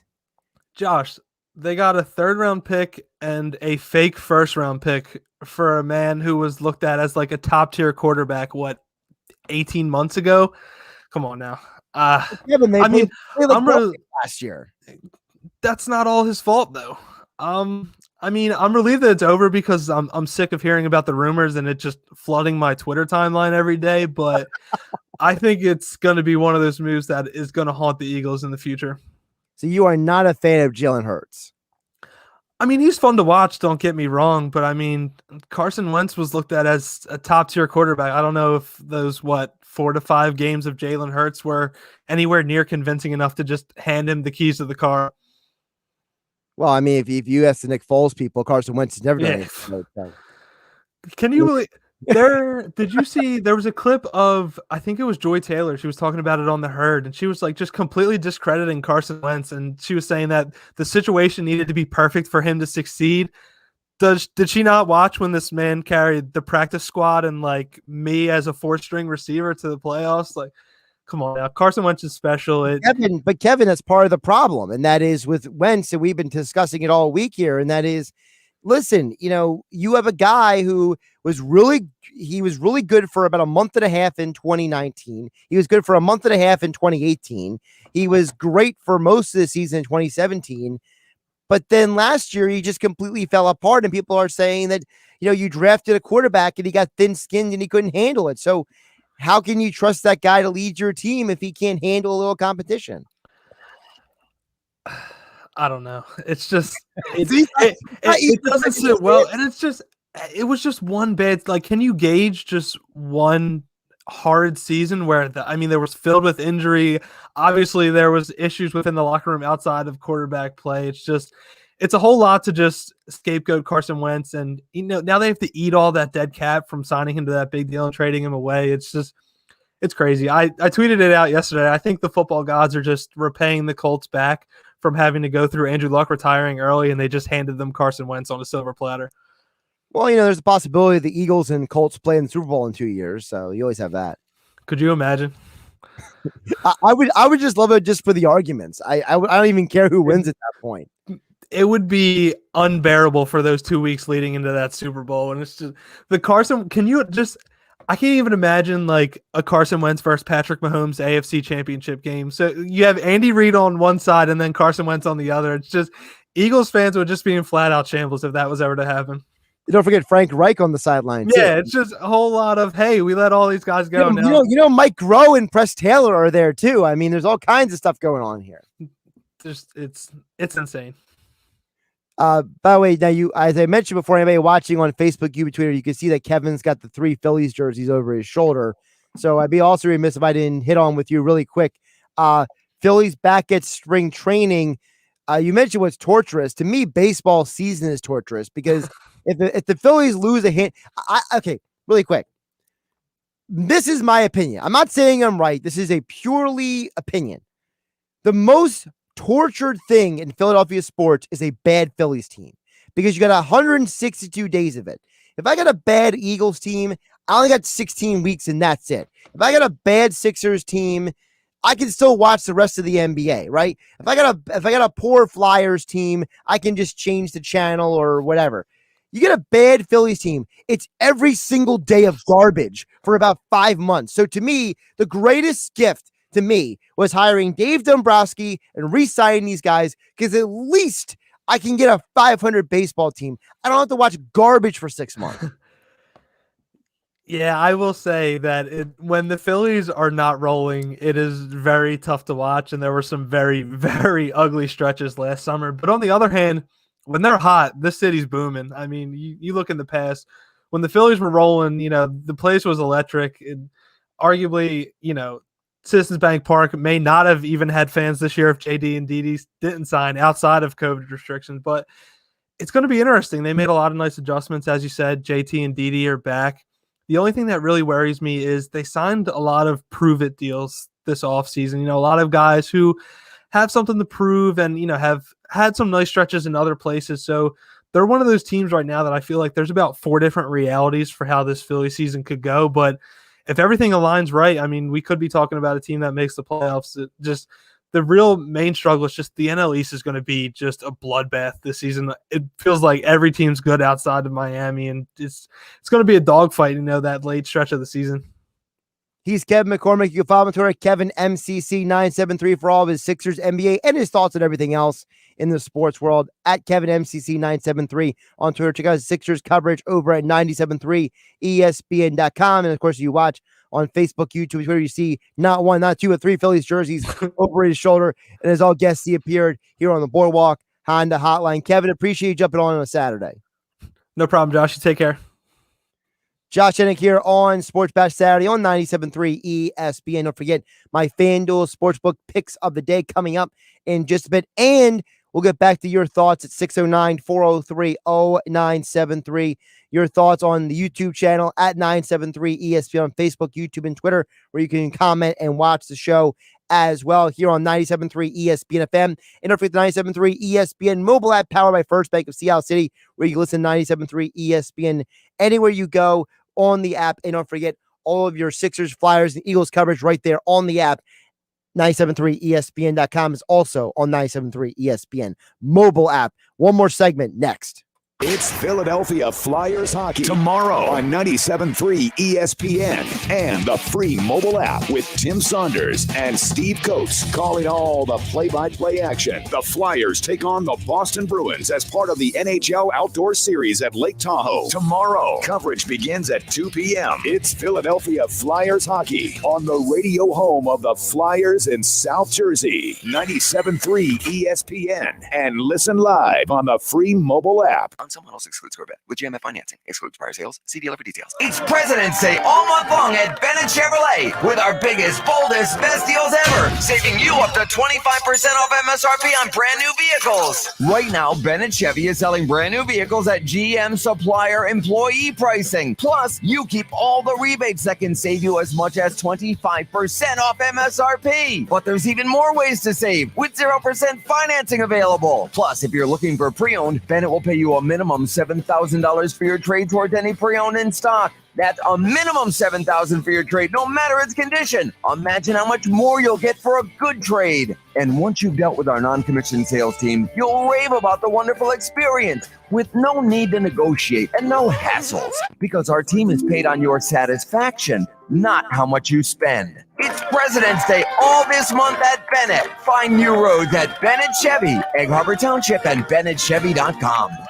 This message is brought to you by the Egg Harbor Independent Branch Leader at Charles Schwab and Consumer Square Shopping Center. In these uncertain times, no matter what tomorrow holds, Schwab remains invested in investors, in optimism, in guidance, in service, in your tomorrow. So whatever happens today, Schwab remains invested in your tomorrow. Call the Egg Harbor Independent Branch at 609-910-4807 or learn more at schwab.com/Egg Harbor on how Schwab is ready to help.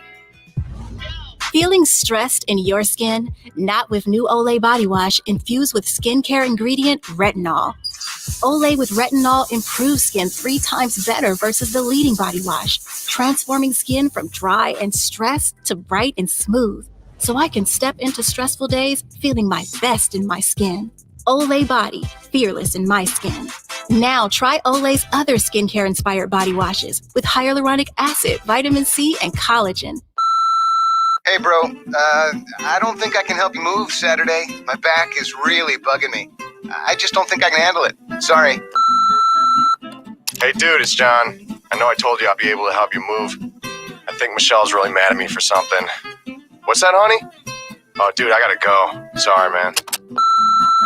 Call Clark's Moving and Storage in South Jersey for your next local or long-distance move. Clark's, dependable and always shows up. Call 609-889-0780. Good morning, privates! Good morning, Drill Sergeant! I mean, seriously, what a pleasant morning. The sun is shining and the birds are chirping. You seem to be in a good mood today. Astute observation. He's probably happy because he found out Honey Nut Cheerios can help lower cholesterol as part of a heart-healthy diet. They're even shaped like hearts. So, in lieu of the obstacle course today, I propose a nice meditative nature walk. Does that sound delightful to everyone? Yes, Drill Sergeant! Happy Heart Shapes are back for a limited time. Learn more about Honey Nut Cheerios by picking up a box at your local store.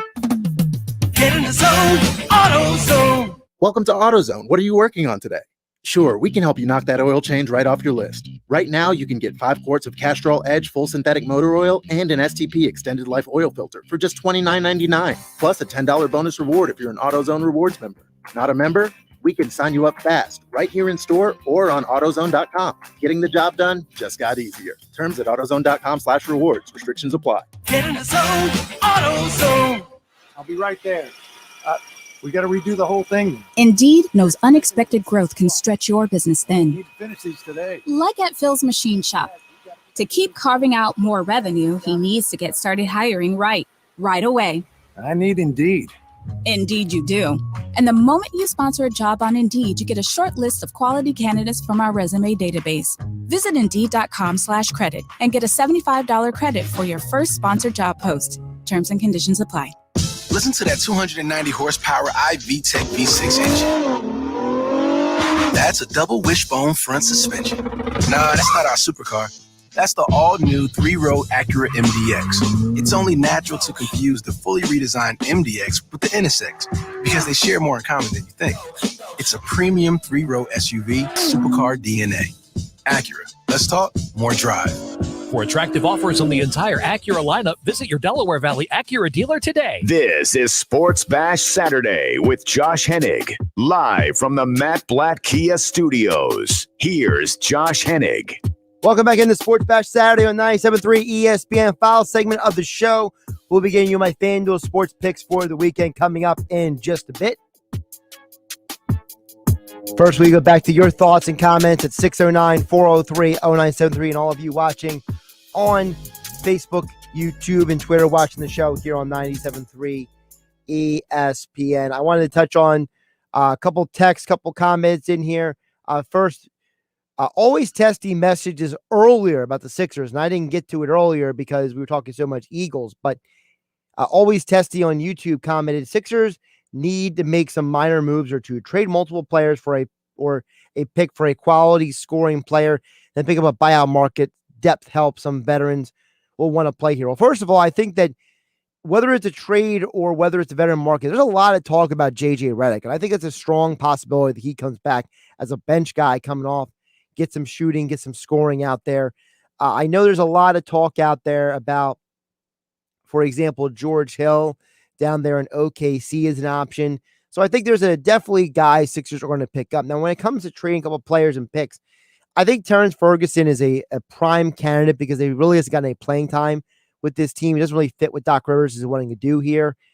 Another guy I could see being moved is maybe a Mike Scott. I know that people keep talking about Nemanja Bjelica with the Kings. People keep talking about a couple other guys as well. PJ Tucker, for example. And, maybe you might have to move Mike Scott to get somebody like that. So I definitely think the Sixers are going to make those moves. I just don't know exactly what capacity those moves are going to come in, just because there's so many options out there. Let's flip over to text board 609-403-0973. Doc from Dover chimes in and says, Joel Embiid is MVP worthy, yes, but I'm so sick of this load management. Wilt never had a problem with putting on the uni and bowling every night. Here's the thing, Doc from Dover, and I'm just as much of a, back in the day, guys did X, Y, Z as anybody. But here's the problem with the Wilt comparison. As time goes on, we're seeing more and more that Wilt was a once-in-a-lifetime player. He was so dominant. He was so unique. He was so great that comparing anybody to Wilt is not even fair. If you want to say Bill Russell, if you want to say Kareem, if you want to say Willis Reed came out and played when he was injured, I can rock with that. But we're at a point now where we are, 60 years removed from the last time Wilt Chamberlain ever played a game, and he still owns so many records in the NBA, and his stats are still so gaudy. You kind of have to wonder if comparing anybody to him at this point is completely unfair, unless it's a GOAT conversation. But I hear what you're saying, Doc from Dover. 609-403-0973 texture says, I think Embiid wanted to respond to Ben's 40-point game with a 50-burger. Let the fans know this is his team, his world. And maybe, listen, I don't think Embiid though has animosity towards Simmons. I think it's more of a, Embiid realized his team was not playing well that night. Listen, Tobias Harris didn't even get started till the second half. You saw that Maxey was struggling at times getting his scoring off the bench. Seth Curry and Danny Green were inconsistent times, even though Danny Green picked it up in the second half as well. So Embiid really had to carry the team. So I think it was more about that than it was the Ben Simmons factor in that. One more text. I promise I get the Cole from LBI's text at 609-403-0970. The Cole from LBI says, I think Doug Peterson wanted Hurts. And that's why he was fired. Firing Doug backfired on Jeffrey Lurie because Carson still wanted out. I don't think this coaching staff believes in Hurts. Listen, it's an interesting perspective. If you believe Howie Roseman and Jeffrey Lurie, they both claim that they couldn't pass up on drafting Jalen Hurts. They think very highly of him. Joe Banner, who used to work for the Eagles, says that the Eagles wanted Russell Wilson years ago and they missed on him. And it looks like Howie Roseman thinks that Jalen Hurts is his Russell Wilson. So I think that's more so than Doug wanting him. Doug was fired because Jeffrey Lurie told Doug, basically, I don't like your coaching staff. I don't like your vision for the franchise moving forward. Doug's position was, well, you stole away my coaches. And Jeffrey Lurie said, well, your coaches weren't that good. So they basically got an impasse, and that's why he was fired. Carson Wentz wanting out was less about Doug Peterson than it was the fact that I think Carson looks at the Jalen Hurts draft pick and he took it personal. He got all sensitive, he got all up in his feelings, he got thin skin, and he wanted to go out there and prove that he was a superstar, that he was, the quarterback, and he went out and played hero ball instead of being a winning quarterback. The best game managers in the NFL are all excellent quarterbacks. Drew Brees, Tom Brady. These guys know how to manage a game. Russell Wilson. They don't always have to be superheroes, and that still makes them Hall of Famers. I think Carson Wentz doesn't understand that, and hopefully for his sake, he figures it out when he goes to Indianapolis because his ego is getting in the way. Now, in terms of the coaching staff believing it hurts, that may be true. I don't know. Listen, Nick Sirianni is a guy who's shown you that he can coach up different types of quarterbacks. Phillip Rivers, Andrew Luck, Jacoby Brissett. He had success with all those different kinds of quarterbacks.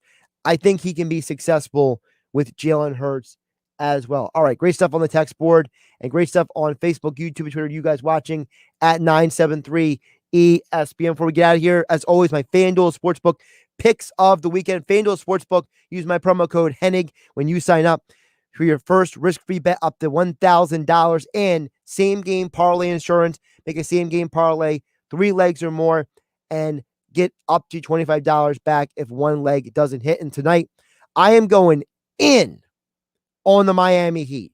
No Dennis Schroeder again tonight.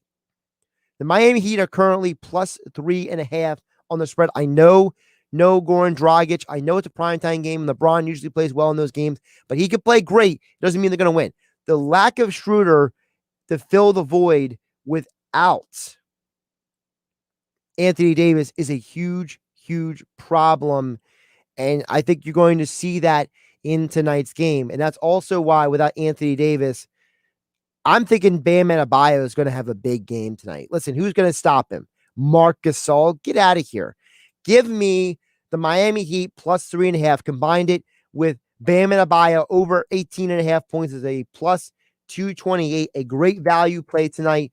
$10 will net you $22 on FanDuel Sports. My other picks for tonight. Here's the deal. And listen, there must be something that I am completely clueless about when it comes to MMA. Either I am the biggest idiot in the world or the books are gullible. I know that Curtis Blaydes is a highly ranked fighter, but his fight versus Derek Lewis should not be a plus 350 for underdog. The fact that they have Blaydes and Lewis, such crazy disparity, makes no sense to me.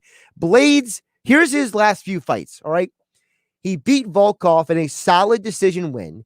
He got a TKO victory of a washed-up Junior Dos Santos, a TKO victory over, and I'm not even fully sure if I'm going to say his name right, Shamil Abdurkhamanov. Nobody knows who that guy is. Only diehard fans know who he is. And then an underwhelming win over Justin Willis. That's his last 4 fights. I'm supposed to give that guy the favorite by, what is it right now? What's the latest odds? Minus 450. I think that's ridiculous. I'm going upset in this fight. Give me Derek Lewis. Derek Lewis is an all-or-nothing fighter, okay? 23 of his 31 MMA fights have all ended in TKO or knockout. This guy is an all-or-nothing fighter, and I think that that's a dangerous thing for a boring fighter like Curtis Blaydes. But if you're really that sore about not wanting to take Derek Lewis, just take the fight to finish it by TKO or knockout. You combine it with the region's own Chris Daukaus for a parlay. You get some nice value as well. I think Daukaus beats Olenek as well tonight for the UFC fights. All right, there's some picks for you on the FanDuel Sportsbook picks of the weekend. Thanks again to Eric Edholm of Yahoo Sports and Kevin McCormick from 97.3 ESPN.com for joining us here. I'm Josh Hennig. Have a great weekend. I'll catch you Monday. The journey to the tourney continues. Today in the Big 12, 15th ranked Texas Tech heads to Allen Fieldhouse. The college basketball season